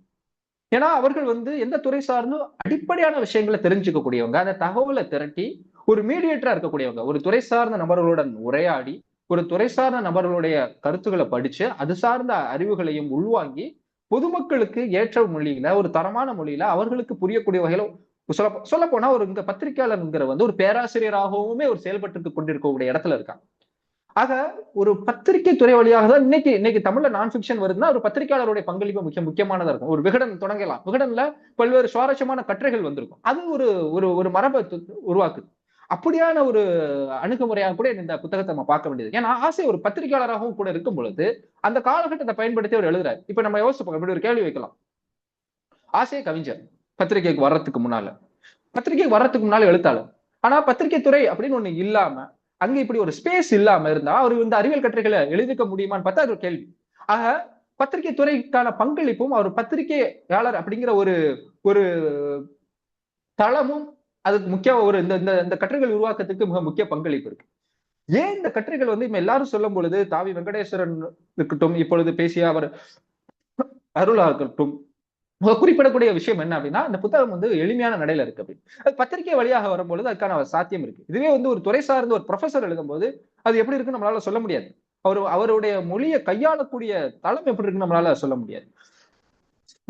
சரி, அந்த வகையில ஒரு பத்திரிகையாளராகவும் கவிஞராகவும் இந்த இடத்துல இந்த இந்த கட்டுரைகள் வழியாக நம்ம உணர முடிகிறது. ஏன்னா அவங்க வழியா வரும்பொழுது இந்த கட்டுரை எப்படி இருக்குங்கிறத நம்மளால பார்க்க முடியுது. அடுத்து மிக முக்கியமான ஒரு விஷயமா நான் பார்க்கிறது வந்து நோபல். இன்னைக்கு வந்து ஒவ்வொரு ஆண்டும் நோபல் அவார்டு கொடுக்குறாங்க. நமக்கு பத்திரிகையாக இருக்கலாம், இல்ல டிவியா இருக்கலாம். ஒவ்வொரு வருஷமும் ஆஸ்கார் விருது கொடுக்கும் பொழுது ஒரு பெரிய கவனம் இருக்கும், இந்த வருஷம் என்னென்ன படங்களுக்கு கொடுத்தாங்கன்ட்டு. அதை பத்தியான விரிவான கட்டுரைகள் வரும். இந்த படத்துக்கு இந்த இதுக்காக கொடுத்தார்கள், இந்த விஷயம் சுவாரஸ்யம். ஏன்னா அது சுவாரஸ்யமா படிக்கப்படக்கூடியது, இயல்பிலேயே சினிமா சார்ந்து ஒரு ஆர்வம் இருக்கக்கூடியது. ஆனா ஒவ்வொரு வருஷமும் நோபல் அவார்டு கொடுக்கும் பொழுது ஏன் அதுக்கு கொடுத்தாங்க அப்படிங்கறத பத்தின ஒரு விரிவான கட்டுரைகள் எழுதப்படுறது வந்து ரொம்ப அரிதா இருக்கு. ஆனா ஹிந்து தமிழ்ல இருக்கும்போது ஆசை எழுதியிருக்க. இப்போ கூட நீங்க பரவலான பத்திரிகைகளை எடுத்துக்கிட்டா ஒரு செய்தியா, ஒரு 2 காலம் செய்தியாக தான் வந்து பதிவு செய்யப்படும். இவருக்கு அறிவியல் துறையில இந்த விஷயத்துக்காக நோபல் பரிசு கொடுத்தாங்க, ஒன்லைன். ஏன் கொடுத்தாங்க, அந்த விஷயத்துல அவர் என்ன பண்ணாரு, அதுக்கு முன்னால அங்க என்ன நடந்துச்சு, இதை பத்தின எந்த டீடைல் நமக்கு இருக்காது. இப்ப பொருளாதாரம் எடுத்துக்கிட்டா அவ்வளவுதான். இந்த விஷயத்துக்காக பொருளாதாரத்துக்காக நோபல் கொடுத்தார்கள், ஏன் கொடுத்தார்கள், அதுக்கு முன்னால என்னவா இருந்துச்சு, அதை பத்தி தெரியாது. அதுக்கான ஸ்பேஸ் வந்து ஒரு பக்கம் பத்திரிகை, இன்னொரு பக்கம் உங்களுக்கு ஒரு ஈடுபாடு இருக்கணும். ஏன்னா நீங்க நோபல் விருது கொடுக்கும் பொழுது அதுக்கான காரணத்தை படிச்சு நீங்க புரிஞ்சுக்கிட்டு எழுதுறது வந்து அவ்வளவு ஈஸியான காரியம் கிடையாது. ஏன்னா நான் அந்த மாதிரியான ப்ராசஸ்ல இருந்திருக்கேன். சோ எனக்கு இதை பார்க்கும்போது நான் வந்து பொருளாதாரம் சார்ந்து அப்படி கொடுக்கக்கூடிய ஒரு நோக்கத்துல இருக்கக்கூடிய ஒவ்வொரு வருஷமும் பொருளாதாரம் கொடுக்கும்போது ஏன் கொடுக்கப்பட்டாங்கிறது ஒரு டீட்டெயில்டா எழுதணும், ஒரு காமன் மேனுக்கு புரியக்கூடிய லாங்குவேஜ்ல எழுதி போகணுங்கிற நோக்கோட இருக்குது. ஆசியாவுடைய கட்டுரைகள் படிக்கும்போது தொடர்ச்சியாக ஒவ்வொரு ஆண்டும் அறிவியலுக்கான நோபல் பரிசு கொடுக்கும் பொழுது ஏன் கொடுக்கப்பட்டதுங்கிற வரலாற்று பின்புலத்தோட எழுதும் பொழுது அது தமிழ்ல வந்து படிக்கிறதுக்கு நல்லா இருக்கு. இந்த புத்தகத்துடைய இன்னொரு முக்கியமான அம்சம் என்னன்னா, இன்னைக்கு வந்து நம்ம சொல்றோம் ஒரு பக்கம் தமிழ்ல நான் ஃபிக்ஷன் புத்தகங்கள் வந்து வெவ்வேறு துறை சார்ந்த நான் ஃபிக்ஷன் புத்தகங்கள் வருது, வெவ்வேறு துறை சார்ந்து பல்வேறு துறைகள் சார்ந்து வருதாங்கிற ஒரு கேள்வி ஏற்படுத்துறோம். ஆனா எழுதுற ஒருத்தவங்களுக்கு ஒரு சங்கடம் இருக்கும், நம்ம எழுதுறோம் அது படிப்பாங்களா, படிக்காத போது நான் எதுக்கு இது எழுதணும், எதுக்கு நான் எஃபோர்ட் போட்டு எழுதுங்கிற ஒரு கேள்வி வந்துடும். ஆனா அந்த புத்தகம், எனக்கு அப்படி கேள்விகள் உண்டு, ஆனா இந்த புத்தகத்தை படிக்கும் போது அப்படி ஒரு கேள்வி தேவையில்லை அப்படிங்கிறத உணர முடியுது. ஏன்னா எழுதுறதே முக்கியம், தமிழ்ல இப்படியான ஒரு விஷயங்கள் பேசப்பட்டிருக்கு அப்படிங்கிறதே முக்கியம். ஏன்னா இத நீங்க பேசாட்டா யாரும் பேசியிருக்க மாட்டாங்க, இன்னும் பிற்காலத்துல ஒருத்தர் தான் பேச முடியும். ஏன்னா இப்படியான ஒரு தரமான மொழியில ஒரு அறிவியலை பத்தி பேசுறது வந்து நமக்கு வந்து முக்கியம். அது படிக்கப்படுறத விட முதல்ல எழுதப்பட வேண்டியது முக்கியம். அப்பதான் நாம, ஏன்னா நீங்க வந்து ஒரு தரமான விஷயங்கள்ல தமிழ்ல நுகரும் பொழுதுதான் நாம வந்து ஒரு எந்த விதத்திலயுமே ஒரு சுயமரியாதை உணர முடியும். நம்ம மொழி சார்ந்து ஒரு ஒரு பெருமிதம் அப்படிங்கிறத தாண்டி அதனுடைய ஆழத்தையும் செறிவையும் நம்ம செரிச்சுக்க முடிகிறது இருக்குல்ல. அதாவது நம்ம உள்வாங்கிக்க முடிகிறது. நம்ம அதை என்ஜாய் பண்ண முடியுது. நீங்க வந்து ஒரு இப்போ நம்ம ஒரு தரமான படங்கள் ஹாலிவுட்ல பார்க்கும்போது நம்ம வந்து யோசிக்கிறோம்ல, தமிழ்ல இப்படி நல்ல படம் வர மாட்டேங்குது. தமிழ் நல்ல படம் வரும்போது நமக்கு ஒரு ஒரு ஒரு உத்வேகம் கிடைக்குது இல்ல. அப்படியான ஒரு விஷயம். இப்போ தமிழ்ல ஆஹா இப்படி ஒரு நல்ல கட்டுரைகள் நம்ம இங்க படிக்கிறோமே, இவ்வளவு மாதிரியான கட்டுரைகள் அங்க படிக்கிறோமேங்கிற ஒரு உத்வேகம் வந்து ரொம்ப முக்கியம். அந்த விதத்துல அது முக்கியமான புத்தகமா பார்க்கிறேன். அடுத்ததா இதை எல்லாத்தை விடவும் பெரிய பங்களிப்பு அப்படின்னு நான் சொல்ல வர்றது என்னன்னா, சொல் உருவாக்கம். ஏன்னா இன்னைக்கு வந்து நீங்க தமிழ்ல உங்களுடைய சுய அனுபவத்தை எழுதுறீங்க, தமிழ் சார்ந்த சில விஷயங்கள் எழுதுறீங்க அப்படின்னம்னா நமக்கு பெரிய வொக்காபுலரி தேவையில்லை. லிமிட்டடான சொற்களை கொண்டு நம்ம விஷயங்களை பகிர்ந்துக்க முடியும். லிமிட்டடான வொக்காபுலரிங்கிறது போதுமானது. ஆனா நீங்கள் அறிவியல் போன்ற ஒரு துறை சார்ந்து, வேதியியல் போன்ற ஒரு துறை சார்ந்து, கணிதம் சார்ந்த ஒரு துறை சார்ந்து, ஒரு பொருளாதாரம் சார்ந்த துறை சார்ந்து, தொழில்நுட்பம் சார்ந்து நீங்க எழுத போகும்போது உங்களுக்கு ஃபர்ஸ்ட் நீங்க மீட் பண்ணக்கூடிய சேலஞ்ச் அப்படிங்கிறது வந்து கலை கலை கலை சொற்கள். அங்க உள்ள கலை சொற்களை வந்து நம்ம எப்படி தமிழ்படுத்த போறோம்? குவாண்டம், பிக் பேங் இப்படியான விஷயங்களை நம்ம எப்படி இங்க எடுத்துட்டு வர போறோம்? இப்ப என்ட்ரோபி அப்படிங்கிறது இருக்கு. இது எல்லாத்தையும் எப்படி தமிழ்படுத்த போறோங்கிறது தான் முக்கியமானது. ஏன்னா அதுக்கு வந்து ரொம்ப கடினமான ஒரு விஷயத்த மொழிபெயர்க்கிறோம் அப்படிங்கிறது வந்து ஓகே, தமிழுக்கு பண்றோம் பண்ணிடுறோம். பட் துல்லியமான ஒரு துல்லியத்தை நோக்கி நகர்றது இருக்குல்ல, அது முக்கியம். அங்க வந்து நீங்க ஒரு காயினேஜ் வர்றது வழியா தான் ஒரு மொழி வந்து விரிவடையுது. ஒரு மொழி வந்து செறிவுபட்டுக்கிட்டே போறது, செழுமையை நோக்கி நகரும் பொழுதுங்கிறது இத்தகைய புதிய சொல் உருவாக்கங்களுக்கு மிக முக்கிய பங்களிப்பு இருக்கு. அந்த வகையில இந்த புத்தகம் வந்து அறிவியல் புத்தகம். அவ்வளவு கலைச்சொற்கள் வந்து இதுல பயன்படுத்தப்பட்டிருக்கு. ஆனா அந்த கலைச்சொற்கள்ல பெரும்பாலும் கணிசமான கலைச்சொற்கள் வந்து ஆசையை உருவாக்கிட்டு இருக்காரு. சும்மா சொல்ல போனோம்னா இந்த விஷயங்கள் எடுத்துக்கலாம். முதல்ல முந்தைய அவர் சொல்லும் போது கூட விட்டாரு, துளாவிங்கிற ஒரு வார்த்தையா இருக்கலாம். அப்புறமா கிராவிட்டல் ஃபோர்ஸ், அதாவது அதுக்கு முன்னால அது புவியீர்ப்பு அலை என்கிறத ஈர்ப்பலை அப்படிங்கிற ஒரு காயினேஜா இருக்கலாம். இந்த மாதிரி வந்து ஒரு சொல்லுக்கு ஒரு தமிழுக்கு வந்து ஒரு புதிய பங்களிப்பை ஏற்படுத்திருக்கலாம். அது மிக முக்கியமான விஷயம். ஏன்னா இது எல்லாமே நீங்க வந்து பங்களிப்பு சார்ந்த ஒண்ணு. ஒரு பக்கம் அறிவியலை அறிமுகப்படுத்துறது, இன்னொரு பக்கம் தமிழுக்கு வலு சேர்க்கக்கூடிய ஒண்ணு, ஒரு துல்லியமான வார்த்தைகளை உருவாக்குறது. அது வந்து எல்லாமே இதுல சரியா அமைஞ்சிருக்கு அப்படின்னு சொல்ல முடியும். ஒட்டுமொத்த வகையில் அதுதான். நீங்கள் வாசிக்கப்படுகிறதா அப்படிங்கிறத தாண்டி எழுதப்படுகிறது வந்து முக்கியம், ஒரு தரமான மொழியில. அந்த வகையில அந்த ஆசையோட இந்த புத்தகம் ஒரு கவிஞராகவும், பத்திரிகையாளராகவும், ஒரு இலக்கியவாதியாகவும், அறிவியல் நாட்டமுள்ளவராகவும் ஒரு நல்ல ஒரு வரவு அப்படின்னே சொல்லியிருக்க முடியும் இந்த புத்தகத்தை. நிகழ்ச்சிக்கு வாய்ப்பளித்தமைக்கு நன்றி. வணக்கம். அருமையான ஒரு உரை, தங்குதடை இல்லாத ஒரு உரை. மிக்க நன்றி. இனி நம்ம நிகழ்ச்சியின் இறுதி பகுதியில் இருக்கிறோம்.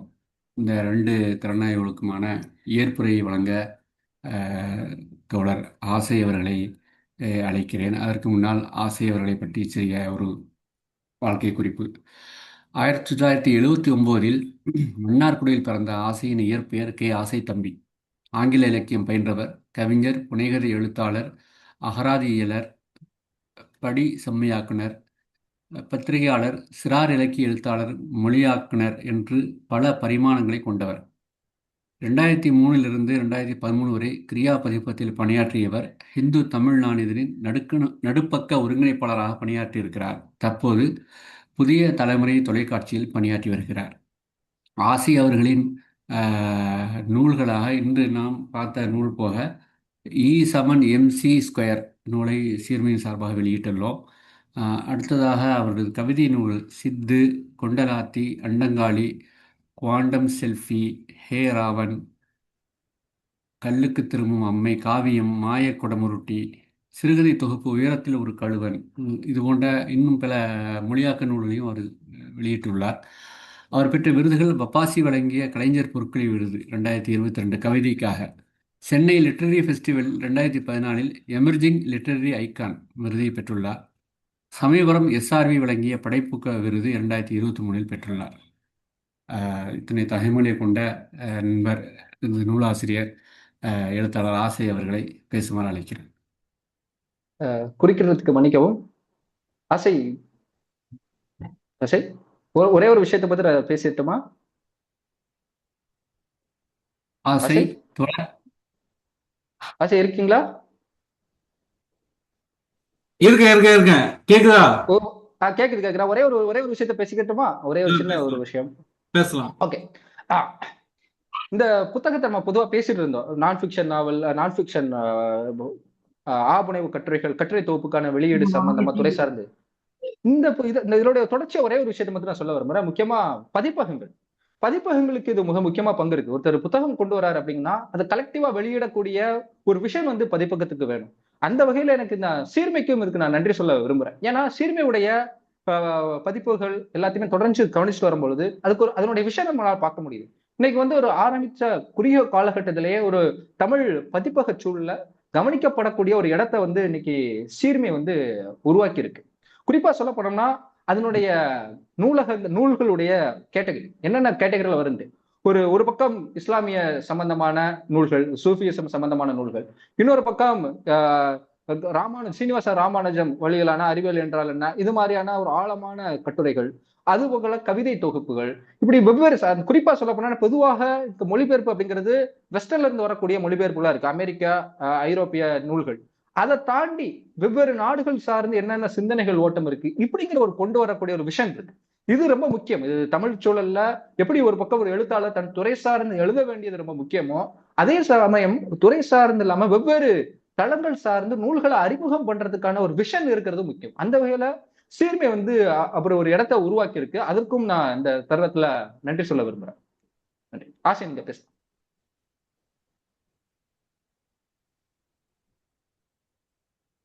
நண்பர்களுக்கு வணக்கம். கேக்குதா? நான் பேச கேக்குதா? கேக்குது தோழர். இந்த நண்பர்கள் அனைவருக்கும் மட்டும் கொஞ்சம் கொஞ்சம் இருட்டா இருக்கு. இந்த இது கொஞ்சம் முகம் தெளிவா இல்லாம இருக்கு. இது வாய்ப்பு இருக்கா? மங்களா இருக்கு முகம். இப்ப பரவாயில்லையா? ஓகே தோழர், பேசுங்க. நண்பர்களுக்கு வணக்கம்.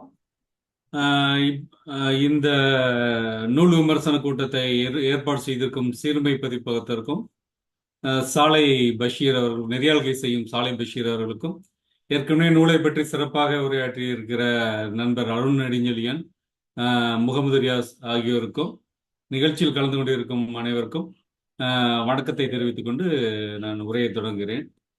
இப்ப அருண் நெடுஞ்செழியன் பேசுறப்பையும் சரி, ரியாஸ் பேசுறப்பையும் சரி, நான் பேச வேண்டிய நிறைய விஷயங்கள் அவங்க பேசிட்டாங்க. இருந்தாலும் சில விஷயங்கள், அதாவது ரியாஸ் சொன்னதே திருப்பி சொல்லதான் வேணும். என்னன்னா, நான் ஏன் அறிவியல் நோக்கி ஈர்க்கப்பட்டேன் அப்படிங்கிறது ஒரு கொஸ்டினா இருக்கு. கொஸ்டினா வச்சு பாக்குறப்ப நான் அடிப்படையில ஒரு கவிஞனா இருக்கேன். அந்த இடத்துல இருந்து தான் நான் அறிவியலை நோக்கி ஈர்க்கப்பட்டேன் அப்படின்னு நான் நினைக்கிறேன். வழக்கமா கவிதைக்கும் அறிவியலும் எதிர் எதிர் திசையில வச்சு பார்க்கப்படும். ஏன்னா இது கவிதை இன்ட்யூஷன் அடிப்படையிலானது, கிரியேட்டிவிட்டி அடிப்படையிலானது. ஆனா அறிவியல் அது தர்க்கம் அடிப்படையிலானது, நிரூபணம் அடிப்படையிலானது. கவிதையில நீங்க ஒண்ணு நிரூபிக்க வேண்டிய அவசியம் இல்லை. அது மொழி இது எல்லை, அது பல விஷயங்களை தாண்டி போய் அது ஒரு இதை தொடர்றப்ப ஒரு புதுசா ஒரு பிக் பேங் ஒண்ணு நிகழும். ஆனா அறிவியல்ல நிரூபணம் வேணும் அப்படின்ட்டு ஒரு எதிர் எதிர் நிலையில வைப்பாங்க. ஆனா எனக்கு அப்படி இல்லை. எனக்கு கவிதையும் அறிவியலையும் நான் ஒரே புள்ளியில வச்சு பார்க்குறேன். ஏன்னா ரெண்டுமே இன்ட்யூஷன் அடிப்படையிலானது. கவிஞருக்கு ஒரு கவிதை வர்றதுக்கு ஒரு இன்ட்யூஷன், ஒரு கிரியேட்டிவிட்டி எப்படி முக்கியமோ, ஒரு ஒரு கணத்துல ஒரு ஒரு ஸ்பார்க் ஒன்று வரும். அந்த ஸ்பார்க் மாதிரி தான் அறிவியல் கண்டுபிடிப்பாளர்களுக்கு இப்ப ஐன்ஸ்டைன் எப்படி ஒளி வேகத்துல போனா மாஸ் அதிகமாகும், அல்லது மிகப்பெரிய பருப்பொருள் ஒன்றுக்கு பக்கத்துல போறப்ப அதாவது கருந்தலை மாதிரி அவர் கருந்தலைங்கிற வார்த்தை யூஸ் பண்ணல, அப்படி ஒரு பொருளுக்கு பக்கத்துல போறப்ப ஒளி வளையும்னு சொல்றது எவ்வளவு பெரிய கற்பனை. இந்த மாதிரியான கற்பனைக்கு எவ்வளவு ஒரு இன்ட்யூஷன் தேவை. இது அவர் வந்து ஒரு ஆய்வகத்துல நிரூபணம் பண்ணி அதை வந்து டெஸ்ட் பண்ணிலாம் இது பண்ணல. அவர் எல்லாமே அவர் இன்ட்யூஷன்ல பிறந்தது. அதான் அவர் அந்த பேட்டன்ட் ஆஃபீஸ்ல வந்து ஒரு குமாஸ்தா வேலை பார்த்துட்டு இருக்கப்ப அதை வந்து ஒரு பென்சிலையும் ஒரு பேப்பர்லையும் வந்து கொண்டு வந்தார் அந்த இன்ட்யூஷனை. அதான் அந்த அந்த அது அந்த இன்ட்யூஷனை விரிச்சு அவர் எழுதின அந்த கட்டுரைகளுக்கு தான் வந்து கட்டுரைகளை ஒண்ணுக்கு தான் வந்து அவருக்கு நோபல் பரிசு கிடைச்சிச்சு. அப்படி வந்து கவிதை, அறிவியல் ரெண்டுமே வந்து இன்ட்யூஷன் அடிப்படையிலானது, கற்பனை அடிப்படையானது. ஆனா என்னன்னா, இங்க துரதிர்ஷ்டவசமா வந்து நம்ம அறிவியலை வந்து நம்ம பாடங்கள் பள்ளிகள்ல சொல்லித்தரதுலையும் சரி, நம்மளுக்கு வெளியில கிடைக்க அறிவியல் சம்பந்தமானது சரி, இந்த இன்ட்யூஷன் கற்பனை இதுக்கெல்லாம் வந்து வேலை இல்லாம, இடம் இல்லாம இருக்கு. அது ரொம்ப துரதிர்ஷ்டவசமானது. ஒரு தகவல் ரீதியாக தான் நம்மளுக்கு வந்து அறிவியல் வரும். இல்லைன்னா வந்து ஒரு வரட்டுத்தனமான ஒரு பாடமா தான் வரும். இப்ப நான் இவ்வளவு அறிவியல் பத்தி நான் எழுதியிருக்கேனே, எனக்கெல்லாம் வந்து நான் பள்ளியில படிக்கிறப்பெல்லாம் வந்து அறிவியல்ல நான் நிறைய மார்க் எடுத்தவன்ல, பெரிய அறிவியல் பாடங்கள் மேல ஈர்ப்பு இருந்தது. அறிவியல்ல ஈர்ப்பு வந்து எனக்கு சுஜாதாவோட ஏன் எதற்கு எப்படி இதெல்லாம் படிச்சு அறிவியல்ல ஈர்ப்பு வந்துச்சு. ஆனா பாடமா எனக்கு அறிவியல் வந்து ஈர்க்கல. இத்தனைக்கும் அதுல வர எல்லாமே வந்து பெரிய பெரிய விஷயங்களை பத்தி தான் சப்ஜெக்ட் இருக்கு. ஆனா அறிவியல் வந்து ஈர்க்கல. இதுக்கு காரணம் வரட்டுத்தனமான நம்ம கல்வி முறை வந்து அறிவியலை சொல்லி கொடுத்த விதம். இன்ன வரைக்கும் அறிவியல் வந்து அப்படிதான் சொல்லி தரப்படுது. அதே மாதிரி வெளியிலையும் நம்ம படிக்கிற இதுல வந்து அறிவியல் எழுத்தாளர்கள் வந்து அதிகமா இல்லாதது. இருக்கிறவங்க வந்து மிகச்சிலர் தான் வந்து அதை வந்து நல்லா கற்பனை கலந்து சுவாரஸ்யமா சொல்றது. ஏன்னா என்னை பொறுத்த வரைக்கும் சுவாரஸ்யமா சொல்றது மட்டும் அறிவியல் எழுத்துக்கு பத்தாது அப்படின்னு தோணுது. அங்க ஒரு கவிஞன் இருக்கணும், அங்க ஒரு கிரியேட்டர் இருக்கணும். அப்படின்னா வந்து கவிஞன்னு இல்லை, ஒரு கிரியேட்டர் இருக்கணும் ஒரு சயின்ஸ் ரைட்டிங் எழுதுறப்ப. அப்பதான் வந்து அவன் எழுதுறது ஒரு இன்ட்யூஷன் அடிப்படையிலான ஒரு ஃபீல்டை பத்தி. அப்படிங்கிறப்ப எழுதுறதையும் அந்த இது பண்ணும். ஒரு கட்டுரை எழுதுறதுக்கு அவ்வளவு வாசிப்பு தேவைப்படுது, அவ்வளவு புத்தகங்கள். அறிவியல்ல மட்டும் இல்லை, நல்ல நாவல் படிச்சாதான், நல்ல கவிதைகள் படிச்சாதான் நல்ல அறிவியல் கட்டுரைகளும் எழுத முடியும் அப்படிங்கிறது என்னோட நம்பிக்கை.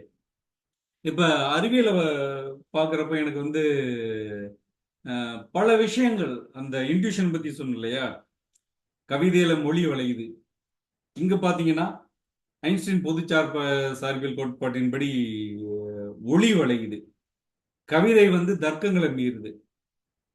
கருந்துளையில வந்து இயற்பியலுக்கான தர்க்கங்கள் உடைகின்றன. அங்க காலம் இடம் எல்லாமே குழம்புது. இது இந்த ரிலேஷன்ஷிப் இருக்குல்ல, இந்த கவிதைக்கும் இந்த இயற்பியல் அறிவியல், இது வந்து எனக்கு ரொம்ப அந்த அறிவியல் நோக்கி மேலும் மேலும் ஈர்த்துச்சு. அது ரொம்ப இந்த குவாண்டம் பத்தி படிக்கிறப்ப ஒளி வந்து ஒரே சமயத்துல அலை வடிவிலையும் சொல்லும், துகள் வடிவிலையும் சொல்லும். அப்படிங்கிறதெல்லாம் பாக்குறப்ப எப்படி ஒரே சமயத்துல அலை வடிவில துகள் வடிவில இந்த ஒளி செல்லும். ஒளி மட்டும் இல்ல, அணுக்களும் அப்படிதான். அணுக்கள் மட்டும் இல்ல, நம்மள்ட்டையும் இந்த இரு பண்பு இருக்கு. அப்படின்லாம் படிக்கிறப்ப என்னோட கற்பனை வந்து ஒரு பெரிய பிரமிப்ப. இப்ப ரியாஸ் சொன்ன மாதிரி இந்த கியூரியாசிட்டி இருக்கு இல்லையா, ரியாஸ் இவர் அடுவு நெடுஞ்செழியன்னு சொன்னாரு, இந்த கியூரியாசிட்டி. அந்த கியூரியாசிட்டி வந்து ரொம்ப விரியுது. அந்த ஃபர்ஸ்ட் நான் வந்து ஒரு லேர்னரா வந்து இந்த கட்டுரைகளை எழுதுறது மூலமா நான் வந்து லேர்ன் பண்ணிக்கிட்டது அதிகம். நான் வந்து கொடுக்குற மாதிரியே என்னோட ரீடருக்கு நான் வந்து கொடுக்குற மாதிரி லேர்ன் பண்ணிட்டு என்னோட வியப்பு விரியுது. என்னோட மைண்ட் வந்து அந்த இது விரியுது, கற்பனையோட இது வந்து விரியுது. அது மட்டும் இல்ல, உலகத்தை பார்க்கிற விதமே எனக்கு வந்து மாறுனுச்சு. அதாவது சயின்ஸை பார்க்கிற விதமும் மாறுனுச்சு. சயின்ஸ்னா நம்ம பொது புத்தியில் என்ன இருக்கும், சயின்ஸ்னா வந்து அப்ஜெக்டிவா இருக்கணும், அதான் சயின்ஸ் அப்படின்னு. ஆனா குவாண்டம் நான் வந்து பாக்குறப்பதான் வந்து எனக்கு, குவாண்டம் படிக்கிறப்பதான் எனக்கு தோணுச்சு, சயின்ஸ் சயின்ஸ் வந்து என்ன முடிவுக்கு வருது அப்படின்னா, இந்த உலகத்துல அப்ஜெக்டிவா எதையுமே பார்க்க முடியாது, எல்லாமே சப்ஜெக்டிவ் தான். ஏன்னா independent of viewer, independent of observer அப்படின்னு எதுவுமே இல்லை. ரியாஸ் இருக்காரு, அருண் இருக்காரு, ஒவைஸ் இருக்காரு, சாலை பஷீர் இருக்காரு, ஆசை இருக்கேன். அவங்க இண்டிபெண்டா அப்சர்வ் பண்ணிட்டு இருக்காங்க இந்த உலகத்தை. காமனா வந்து நம்மளுக்குன்னு எதுவும் பொது டேட்டா சென்டர் இருக்குதா? இல்ல இல்ல. அப்ப நீங்க இன்னைக்கு நம்ம பாக்குறோம் நிலா இருக்கு, நம்ம பார்த்தாதான் நிலா, இல்லைன்னா நிலா இல்லை அப்படிங்குது குவாண்டம். இது நம்மளோட பொது புத்திக்கு விடுக்கப்பட்ட பெரிய சவால். இந்த சவாலை நான் எதிர்கொள்றப்ப வந்து எனக்கு வந்து கற்பனை திறக்குது. அது என்னோட கவிதையிலையும் அது சில சமயம் நான் என்னோட குவாண்டம் செல்ஃபின்னு நான் தொகுப்பை எழுதியிருக்கிறேன். அது முழுக்க முழுக்க இந்த குவாண்டம் பாதிப்பு, குவாண்டத்தால ஏற்படுற தாக்கம், அது காதல், காமம் எல்லாத்துலயுமே அதை நான் அப்ளை பண்ணின்னு சொல்லக்கூடாது, என்னை மீறி அது நிகழ்ந்த பக்தி, இந்த மாதிரி எல்லாத்துலயுமே வந்து அது நிகழ்ந்த வெளிப்பாடு தான் என்னுடைய கவிதைகளும். பறவைகள் பற்றிய கவிதைகளையுமே வந்து இந்த அறிவியல் வெளிப்பாடுலாம் இருக்கும். இப்படி இந்த உலகத்தை வந்து அப்ஜெக்டிவா பார்க்க முடியாது, சப்ஜெக்டிவா தான் பார்க்க முடியுங்கிறத எனக்கு நான் தெரிஞ்சுக்கிட்டது வந்து இந்த இரட்டை பரிசோதனை, டபுள் ஸ்லிட் எக்ஸ்பெரிமெண்ட் அப்படிங்கிற ஒரு இதுலதான். அதாவது அது வந்து ஃபர்ஸ்ட் ஒளிக்காக நடத்தின ஒரு எக்ஸ்பெரிமெண்ட். ஒளி வந்து அலை வடிவிலையும் போகும், துகள் வடிவிலையும் போகும் அப்படிங்கிறத நிரூபிக்கிறதுக்காக. அது அடுத்தது எலக்ட்ரானுக்காக கொண்டு போறப்ப அவங்க ஆச்சரியப்படுற வகையில எலக்ட்ரானுக்கும் அந்த அலை வடிவு, துகள் வடிவு இருக்குன்னு கண்டுபிடிச்சாங்க. சரி, இந்த இரட்டை துளை வழியில எந்த துளையில எலக்ட்ரான் போகுதுன்னு கண்டுபிடிக்கிறதுக்காக ஒரு டிடெக்டர் வச்சப்ப வந்து எலக்ட்ரான் ஜாக்கிரதை ஆயிடுது. அது வந்து துகள் வடிவா மாதிரி துகள் பண்பை கொண்டதா மாறுது. அப்ப அறிவியலாளர்கள் என்ன முடிவுக்கு வராங்கன்னா, எலக்ட்ரானை நம்ம கவனிக்கிறோம், நம்ம கவனிக்கிறத அந்த எலக்ட்ரானும் கவனிக்குது அப்படின்னு ஒரு முடிவு. அதாவது ஜே கிருஷ்ணமூர்த்தி சொல்லுவார், அப்சர்வர் இஸ் அப்சர்வ்டு அப்படின்னு சொல்லுவார். கவனிப்பவரும் கவனிக்கப்படுகிறார் அப்படின்னு. ஒரு எலக்ட்ரான் நம்மளை கவனிக்குது அப்படிங்கிறப்ப அந்த அறிதல் நான் வந்து தெரிஞ்சுக்கிட்ட காரணம்லாம் எனக்கு ரொம்ப மதிப்பு மிக்கது. அது அங்கதான் வந்து மூளை விரியுது. மூளை விரியுதுன்னா ஒரு புது பார்வை வந்து நம்மளுக்கு கிடைக்குது. அங்கேருந்து தான் வந்து நம்மளுக்கு தெரியுது, இந்த உலகத்துல வந்து நம்ம எதையுமே அப்ஜெக்டிவா பார்க்க முடியாது, சப்ஜெக்டிவா தான். எல்லாத்துக்கும் ஒரு லிமிடேஷன் இருக்கு. அதுதான் அன்சர்டனிட்டி தியரியும் வந்து லிமிடேஷன் இருக்கு. நம்ம ஹியூமன் நாலேஜுக்கு வந்து லிமிடேஷன் இருக்கு.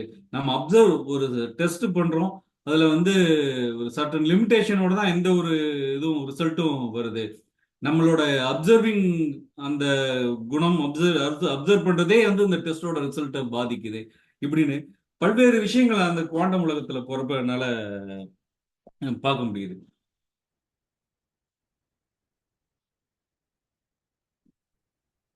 நான் சொன்னேன் இல்லையா, அந்த கவிதைக்கும் அறிவியலுக்கும் ரொம்ப நெருங்கின சொந்தம் இருக்கு அப்படின்ட்டு.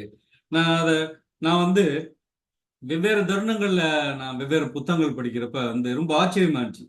ரிக் வேதத்துல வந்து நசதிய சூக்தம் அப்படின்னு ஒரு சூக்தம், அதுல வந்து இப்ப சின்னதா படிச்சு காட்டுறோம் பாருங்க. நம்ம வந்து பெருவெடிப்பு, பிரபஞ்சத்தின் தோற்றம் பத்தி பேசுறோம். ரிக்வேதத்துல பாருங்க, தேர் வாஸ் நெய்தர் நான் எக்ஸிஸ்டன்ஸ் நார் existence then, neither the realm of space nor the sky which is beyond. What stirred? Where? In whose protection? There was neither death nor immortality then. No distinguishing sign of night or of day. That one breathed, windless by its own impulse. Other than that, there was nothing beyond. Darkness there was at first, by darkness hidden. Without distinctive marks, this was all water. இந்த மாதிரி அது போயிட்டு இருக்கு. அப்புறம் பின்னாடி நான் ஒரு சூஃபி இலக்கியத்துல வந்து அப்துல் ஜாமின்னு ஒரு கவிஞரோட இது படித்தேன். அவரும் இதே மாதிரி எழுதுறாரு. அப்புறம் தாவோ தேஜிங் அப்படின்ட்டு ஒரு 2500 வருஷத்துக்கு முன்னாடிய சீன இலக்கியம், அது படிக்கிறப்பையும் பார்த்தா இருத்தலின்மை என்பது வானகவ இயக்கத்தின் தோற்றுவாய் எனப்படுகிறது, இருத்தல் என்பது அனைத்தின் அன்னை எனப்படுகிறது. எனவே நிரந்தர இருத்தலின்மையிலிருந்து இந்த பிரபஞ்சத்தின் புதிரான தொடக்கத்தை சலனமின்றி நாம் பார்க்கிறோம். எனவே நிரந்தர இருத்தலிலிருந்து இந்த பிரபஞ்சத்தின் புறத்தோற்ற வேறுபாடுகளை தெளிவாக நாம் பார்க்கிறோம். இது எல்லாத்துக்குமே ஒரு ஒற்றுமை இந்த அறிவியலோடையும் பார்க்க. அப்ப என்னன்னா, அவங்களாம் வந்து காலத்தை மீறி முன்னாடி சிந்திச்சாங்கன்னு நான் வந்து ஒரு இதுவா அந்த வழக்கமா அந்த மதவாதிகள்லாம் சொல்லுவாங்களே எல்லாமே எங்க மதத்துல இருக்கு அப்படி நான் சொல்ல வரல. ஆனா எல்லாருமே இந்த பிரபஞ்சத்தை பத்தி சிந்திக்கிறப்ப வந்து ஒரு பொது ஒற்றுமை வெளிப்படுது. அது கவிஞர்கிட்டையும் அந்த இது இருக்கு, அறிவியலாளர்கிட்டையும் அந்த இது இருக்கு. இதெல்லாம் என்னை வந்து மேலும் மேலும் இந்த அறிவியலை நோக்கி நெருங்க வச்சுச்சு. என்னுடைய வருத்தம் என்னன்னா, நம்மளுடைய அறிவியல் அதாவது இந்த அறிவியல் கட்டுரைகள் அப்ப எழுதப்பட்டப்ப வந்து நிறைய பேரெல்லாம் படிக்கப்பட்டுச்சு, எல்லாம் பண்ணுச்சு. ஆனா வந்து எனக்கு ஒரு நல்ல அறிவியல் எழுத்தாளர், நல்ல அறிவியல் கட்டுரையாளர் அப்படிங்கிற அங்கீகாரம் வந்து கிடைக்கல அப்படின்னு தான் நான் வந்து சொல்லுவேன். இது மட்டும் இல்லாம இந்த எல்லாம் எல்லாம் ஈக்குவல் டு எம்சி ஸ்கொயர் மையம் அப்படிங்கிற கட்டுரை தொகுப்பை பார்த்தா அவ்வளோ கட்டுரைகள் வந்து நியூயார்க் டைம்ஸ், கார்டியன் இதுல எல்லாம் நான் கொண்டு வந்திருக்கிறேன். இருந்தும் வந்து அஹ், போதும் இப்ப நண்பர் ரியாஸ், அருண் நெடுஞ்செழியன் சொல்ற மாதிரி எல்லாம் அதிக பேர் வந்து வெளியில இருந்து சொல்லப்படலை. அது ஒரு ஏன்னா நல்ல எழுத்துக்கள், நல்ல ஒரு துறை சார்ந்த எழுத்துக்களை வந்து வெளியில இருந்து எல்லாமே வந்து படிக்கப்படுறப்ப எல்லாம் வந்து அதை பத்தி பேசுறப்ப தான் வந்து அது மாதிரியான புத்தகங்கள் வரும். நானே ஒரு கட்டத்துல வந்து அறிவியல் கட்டுரைகள் எழுதுறதே நான் விட்டுட்டு நான் வேற எதுக்கு வந்துட்டேன். ஏன்னா வந்து இதுக்கு வரவேற்பு இல்லையோ அல்லது நம்மளுக்கு ரீடர் இல்லையோன்னு நினைக்கிற அளவுக்கு இருந்தாலும் என்னோட இந்த கட்டுரைகளை பத்தி அருண் நெடுஞ்செழியனும் சரி, ரியாஸும் சரி இவ்வளவு ஆழமா உள்வாங்கிட்டு சொல்றப்ப சரி நம்ம வந்து கரெக்டான புள்ளியை தொட்டு தான் பண்ணியிருக்கோம் அப்படிங்கிற ஒரு மகிழ்ச்சி எனக்கு ஏற்படுது. எதிர்காலத்திலையும் வந்து இனிமே நிறைய அறிவியல் கட்டுரைகள் எழுதணும். நானே அடுத்து நான் எழுத போறப்ப வந்து நான் இன்னும் வேற தளத்துக்கு போகணும் அப்படின்னு நான் நினைக்கிறேன். இப்ப நான் வந்து கொஞ்சம் தகவல் சார்ந்து நான் அதிகமா போயிருக்கேன் அப்படின்னு எனக்கு ஒரு சுய பரிசீலனை பண்றப்ப எனக்கு தோணுது. இனிமே நான் போறப்ப இதை பிலாசபிக்கலா பாக்குற ஒரு கண்ணோட்டம் வந்து வரணும் அப்படின்னு எனக்கு தோணுது. இந்த நூல் விமர்சனத்துக்கு ஏற்பாடு செய்த நண்பர் ஒவைசி, சாலை பஷீருக்கும், நூல் விமர்சனம் செய்த அருண் நெடுஞ்செழியன், ரியாஸுக்கும், பங்கெடுத்த நண்பர்கள் அனைவருக்கும் நன்றியும் வணக்கத்தையும் கூறி என்னுடைய உரையை நிறைவு செய்கிறேன். நெஞ்சார்ந்த நன்றி தோழர். ஒரு நல்ல ஒரு ஏற்புரை ஆற்றி அமர்ந்திருக்கிறீர்கள். இனி நமக்கு கேள்வி பதில் செஷன்.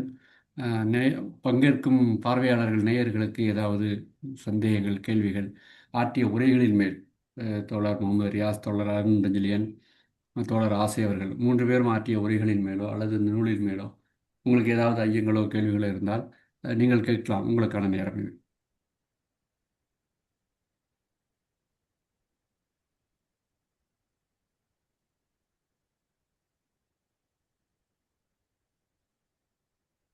யாரும் இல்லைன்னு நினைக்கிறேன்.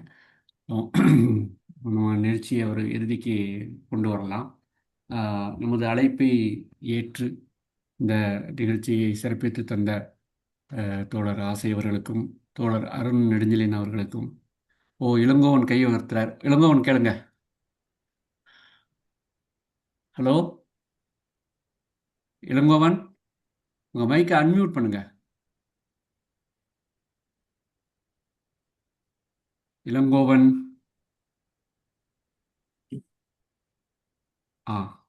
கேளுங்க கேளுங்க. கேக்குதா?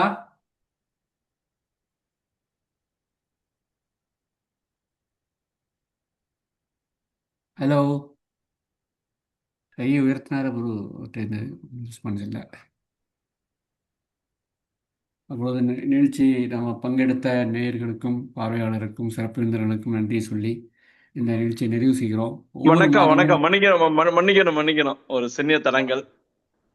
நான் பேசலாமா? பேசுங்க பேசுங்க. வணக்கம். நான் முதல் முறை என்னுடைய பேர் இளங்கோவன். நான் பொறியியல் துறையை சார்ந்தவன். முதல் முறையா ஏதோ ஒரு இதுல பொண்ணத்துல வந்துருந்துச்சு. எனக்கு இந்த துகள்களை பத்தி என்னங்கிறத தெரிஞ்சுக்கணுங்கிறது ஆர்வத்துலதான் இதை வந்தேன். மிக சிறப்பான கலந்துரையாடல். கலந்துரையாடல் பற்றி அறிவு பரிமாற்றம், இந்த மாதிரி நிறைய விஷயங்கள் நல்ல கருத்தாக்கம் நல்லா இருந்துச்சு. என்னுடைய நன்றிகளும் வாழ்த்துக்களும் முதல்ல வணக்கத்தை சொல்லிக்கிறேன் எல்லாருக்கும். நான் ஐயா உங்கள்கிட்ட சீர்மை நான் இப்போதான் முத கேள்விப்படுறேன் உங்களை பற்றி. நான் சிங்கப்பூர் வாசி. நான் இங்கே இப்போ இந்தியாவில் அடிக்கடி வந்துக்கிட்டு இருக்கேன். அதனால எனக்கு வந்து இதில் ஒரு ஈர்ப்பு. எங்கே எனக்கு ஈர்ப்பு வந்துச்சுன்னா, அவங்க ஆசை சொன்னது மாதிரி அந்த துகள்களை பற்றி, இருட்டு, இந்த விஷயங்களை சொன்னாங்கல்ல. அதில் வந்து வேதாத்ரி மகரிஷி நான் அட்டன் பண்ணேன். அதில் அவர் நல்லா சொல்றாரு சில விஷயங்களை. இந்த மாதிரி விஷயங்களை வந்து எப்படி பிரபஞ்சம், நம்மளுடைய தொடர்பு என்ன. அவர் ஒரு கருத்தை என்ன சொல்றாருன்னா, அவர் வந்து தவத்தின் வழியாக வந்து ஒரு ஃப்ரீக்குவன்சில வந்து அந்த விஷயங்களை தெரிஞ்சுக்கிட்டதா அவர் ஒரு இதுல சொல்றாரு. அப்ப இந்த விஷயங்கள், இந்த குவாண்டம் விஷயங்கள் இருக்குல்ல, அது ஒத்து போறது மாதிரி இருக்கு என்னுடைய பார்வையில். அதுல இருந்தா எனக்கு இந்த பத்தி கொஞ்சம் தெரிஞ்சுக்கணுங்கிற ஆசையில கொஞ்சம் எழுதிக்கிட்டு இருக்கேன், படிச்சுக்கிட்டு இருக்கேன். நிச்சயமா அவங்க ஆசையோட உங்கள்கிட்ட தொடர்பு கொள்றேன். நானும் இந்து திசையில் எழுதியிருக்கேன், சில கட்டுரைகள் வந்திருக்கு என்னுடைய கட்டுரைகள்ல. அது வந்து இந்த கலைச்சொற்களை பத்தி நல்லா சொன்னீங்க. நான் கலைச்சொற்களை பத்தி எழுதியிருக்கேன். துறை சார்ந்தவர்கள் செய்யணும் அப்படிங்கிறத நான் எழுதியிருக்கேன், நல்லா எழுதியிருக்கேன். அதில் நிச்சயமா தொடர்பு கொள்றேன் உங்க ஐயாட்ட. நன்றி, வாழ்த்துக்கள், மிகச்சிறப்பு. இந்த மாதிரி ஒரு கருத்து பரிமாற்றம், அறிவு பரிமாற்றம் வந்து மிக அவசியம் நம்ம இதுல. ஏன்னா இப்பதான் நம்ம வந்து இந்த அறிவு சார்ந்த உலகத்துக்கு இப்பதான் நம்ம வர்றோம், தமிழ் சமூகம் வர்றோம்னு என்னுடைய ஒரு எண்ணம். இதை நிறைய விரிவுபடுத்தணும். நன்றி, வாழ்த்துக்கள். நன்றி ஐயா. அடுத்தது ஜாகிர் கோவை கேட்கலாம். ஜாகிர். அஜி கேக்குதா? கேக்குது. எல்லாருக்கும் வணக்கம், அஸ்ஸலாமு அலைக்கும். ஸோ இந்த நிகழ்வு வந்து நான் ரொம்ப நாளைக்கு பிறகு இப்போதான் பங்கெடுக்கிறேன். மீன் இதுவும் சொல்ற மாதிரி வந்து எனக்கும் இந்த மாதிரியான ஒரு சப்ஜெக்ட்ல ஒரு இன்ட்ரெஸ்ட் இருக்கு. ஸோ அது சம்மந்தமாக நானும் அனலைஸ் பண்ணிட்டு இருக்கேன், கேட்டுக்கிட்டு இருக்கேன். நிறையா படிக்கிறதை தாண்டி வந்து நிறைய விஷயங்கள் கேட்டுக்கிட்டு இருக்கேன், லேர்ன் பண்ணிட்டு இருக்கேன். ஸோ ஆசை தம்பி அவர்கள் வந்து சொன்னது மாதிரி இந்த டபுள் ஸ்லிட் எக்ஸ்பெரிமெண்ட்டை பற்றி வளர்க்குனாங்க. ஒரு துகள் வந்து கவனிக்கப்படும் போது அதனுடைய பிஹேவியர் எப்படி மாறுது அப்படிங்கிறத பற்றி பேசினாங்க.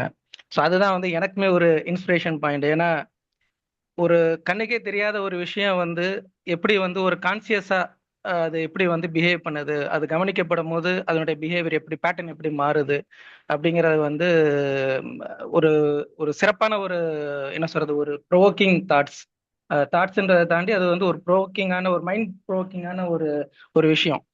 நம்ம மனிதர்களாக இருக்கக்கூடிய நம்ம வந்து அந்த அந்த விஷயத்தை வந்து நம்ம அடிப்படையில் விளங்கிக்கணும். ஏன்னா எனக்கு தெரிஞ்சு வந்து படிக்கிறத பற்றி, இதை படிக்கும் போது, இதை கேட்கும் போது, every human being or every creation in this world is a conscious creations.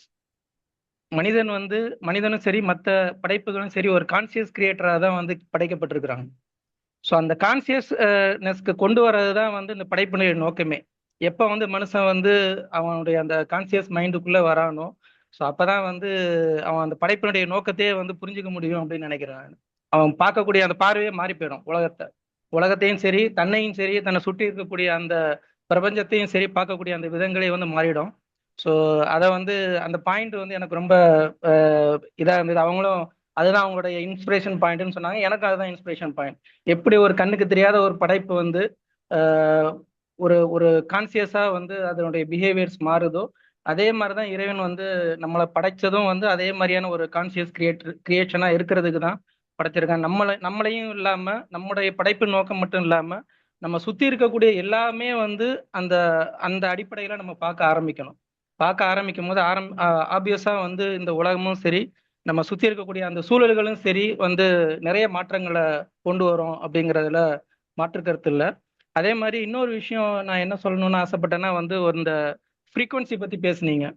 So அதுவும் நான் படித்ததில் எனக்கு ரொம்ப பிரமிப்பான ஒரு விஷயம். உலகத்தில் உள்ள எல்லா பொருட்களுமே வந்து வைப்ரேட் ஆகிட்டு தான் இருக்கு. எவ்வளோ பேர் நீங்கள் அதை பற்றி லேர்ன் பண்ணியிருக்கீங்கன்னு தெரியல. பட் உலகத்தில் இருக்கக்கூடிய எல்லா பொருட்களுமே, ஆட்டம்லேருந்து ஆரம்பித்து அந்த ஆட்டத்துடைய படைப்பாக இருக்கக்கூடிய எல்லா உயிரினங்களுமே, நம்ம எல்லாமே அப்படிதான். எல்லாமே எவ்ரிதிங் இஸ் ஆட்டம். ஒரு பருப்பொருளாக நம்ம பார்க்கக்கூடிய விஷயங்களும் சரி, ஒரு கண்ணுக்கு தெரியாத விஷயமா இருக்கக்கூடியதும் சரி, எல்லாமே ஆட்டத்தோட அடிப்படை தான். ஸோ அந்த ஆட்டம்ஸ் வந்து கம்ப்ளீட்டாக வந்து என்னன்னா வந்து ஒரு வைப்ரேஷனில் தான் இருக்குது. அந்த ஆட்டத்தினுடைய அந்த பரிணாமத்தை, அதனுடைய அதை இன்னும் என்ன சொல்ற, அதனுடைய மாலிகுலர் லெவலில் நம்ம உள்ளார போய் பார்த்தோம்னா அது வந்து இந்த ஸ்ட்ரிங் தியரின்னு சொல்லுவாங்க. ஸோ ஆசை தம்பி அவர்களும் அதை பற்றி பேசினாங்கன்னு நினைக்கிறேன். இந்த ஸ்ட்ரிங் தியரியை பற்றி நீங்கள் எம் தியரி, ஸ்ட்ரிங் தியரின்னு 2 தியரி இருக்குது. அதை பற்றி படிச்சிங்கன்னா வந்து அப்படியே நமக்கு வந்து மயிர்கூச்சறிகிற மாதிரி இருக்கும். ஸோ அந்த அளவுக்கு வந்து இறைவனுடைய படைப்பு வந்து மிகச்சிறிய அந்த ஆட்டம் லெவலில் இருக்கக்கூடிய அந்த விஷயங்களும் சரி, அல்லது நம்மளை மிக ஆச்சரியப்படுத்தக்கூடிய அந்த பிரபஞ்சத்துடைய என்ன சொல்றது அதிசயங்களும் சரி, உலகம் வந்து படைக்கப்பட்ட அந்த காலத்திலேருந்து, அந்த பிக் பேங் தியரி நடந்த அந்த காலத்திலேருந்து சுருக்கமாக இருந்தாலும் ஒளி சரி. தொடர் ஓகே கொஞ்சம் ம், ம். ஒளியின் வேகத்துல வந்து இன்னும் உலகம் வந்து எக்ஸ்பேண்ட் ஆகிட்டே இருக்கு அப்படின்னு சொல்றாங்க. ஸோ இந்த மாதிரியான விஷயங்கள்லாம் வந்து நம்ம நிறைய படிக்கும் போது நம்முடைய அந்த என்ன சொல்றது அந்த சயின்ஸை பத்தி, அந்த சயின்ஸினுடைய பிரமிப்பும் சரி, அதை தாண்டி இருக்கக்கூடிய நம்முடைய படைப்பினுடைய நோக்கங்களும் சரி வந்து நமக்கு ஒரு டிஃப்ரெண்டான ஒரு தாட்ஸை கொடுக்கும். என்னுடைய ஒரே ஒரு ரெக்வஸ்ட் முடிக்கிறதுக்கு முன்னாடி, ஆசை அவர்கள் வந்து இதை நான் எதுக்கு எழுதுறேன் அப்படின்ற ஒரு கேள்வியோட முடிச்சாப்புல. பட் எனக்கு தெரிஞ்சு இந்த மாதிரியான விஷயங்கள் வந்து நிறைய அந்த என்ன சொல்றது ஒரு இள வயதுல இருக்கக்கூடிய பிள்ளைங்களுக்கு நீங்க அந்த கருத்தையும் சொன்னீங்க. ஸ்கூல்ல வந்து இவ்வளவு விலாவரியா சொல்லி கொடுக்கறது இல்ல, அந்த பிள்ளைங்களுடைய சயின்ஸ் தாட் ப்ராசஸை வந்து ப்ரொவோக் பண்ற அளவுல வந்து நம்முடைய பாடநெறிகள் வந்து இல்லை அப்படின்னு. அது உண்மையும் கூட. பட் அதை அதை என்ன சொல்றது சரிப்படுத்தக்கூடிய விதத்துல இந்த மாதிரியான நூல்கள் வெளிவரணும். நிறைய அந்த குழந்தைகளுக்கு அந்த சயின்ஸை மிக எளிமையாகவும் அதை வந்து அவங்களுக்கு ஒரு இன்ஸ்பிரேஷனா கொண்டு வர அளவுக்கு வந்து அந்த நூல்கள் வெளிவரணும். அதுல வந்து நம்முடைய பங்களிப்பு கண்டிப்பாக இந்த மாதிரி இந்த விஷயங்கள்ல இருக்கக்கூடிய அவங்களுடைய பங்களிப்பு மிகவும் அவசியம் அப்படின்னு சொல்லி நான் முடிச்சுக்கிறேன். நன்றி. நன்றி ஜாயர். வேற ஏதாவது பார்வையாளர் பெருமக்கள்? ஹலோ, யாரோ குரல் கேட்ட மாதிரி இருந்தது.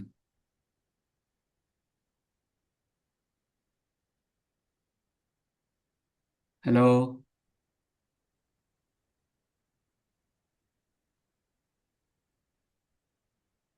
கேள்வி கேட்குறவங்க கையை உயர்த்தலாம். அந்த இதில் ஹேண்ட்ஸ் அப்.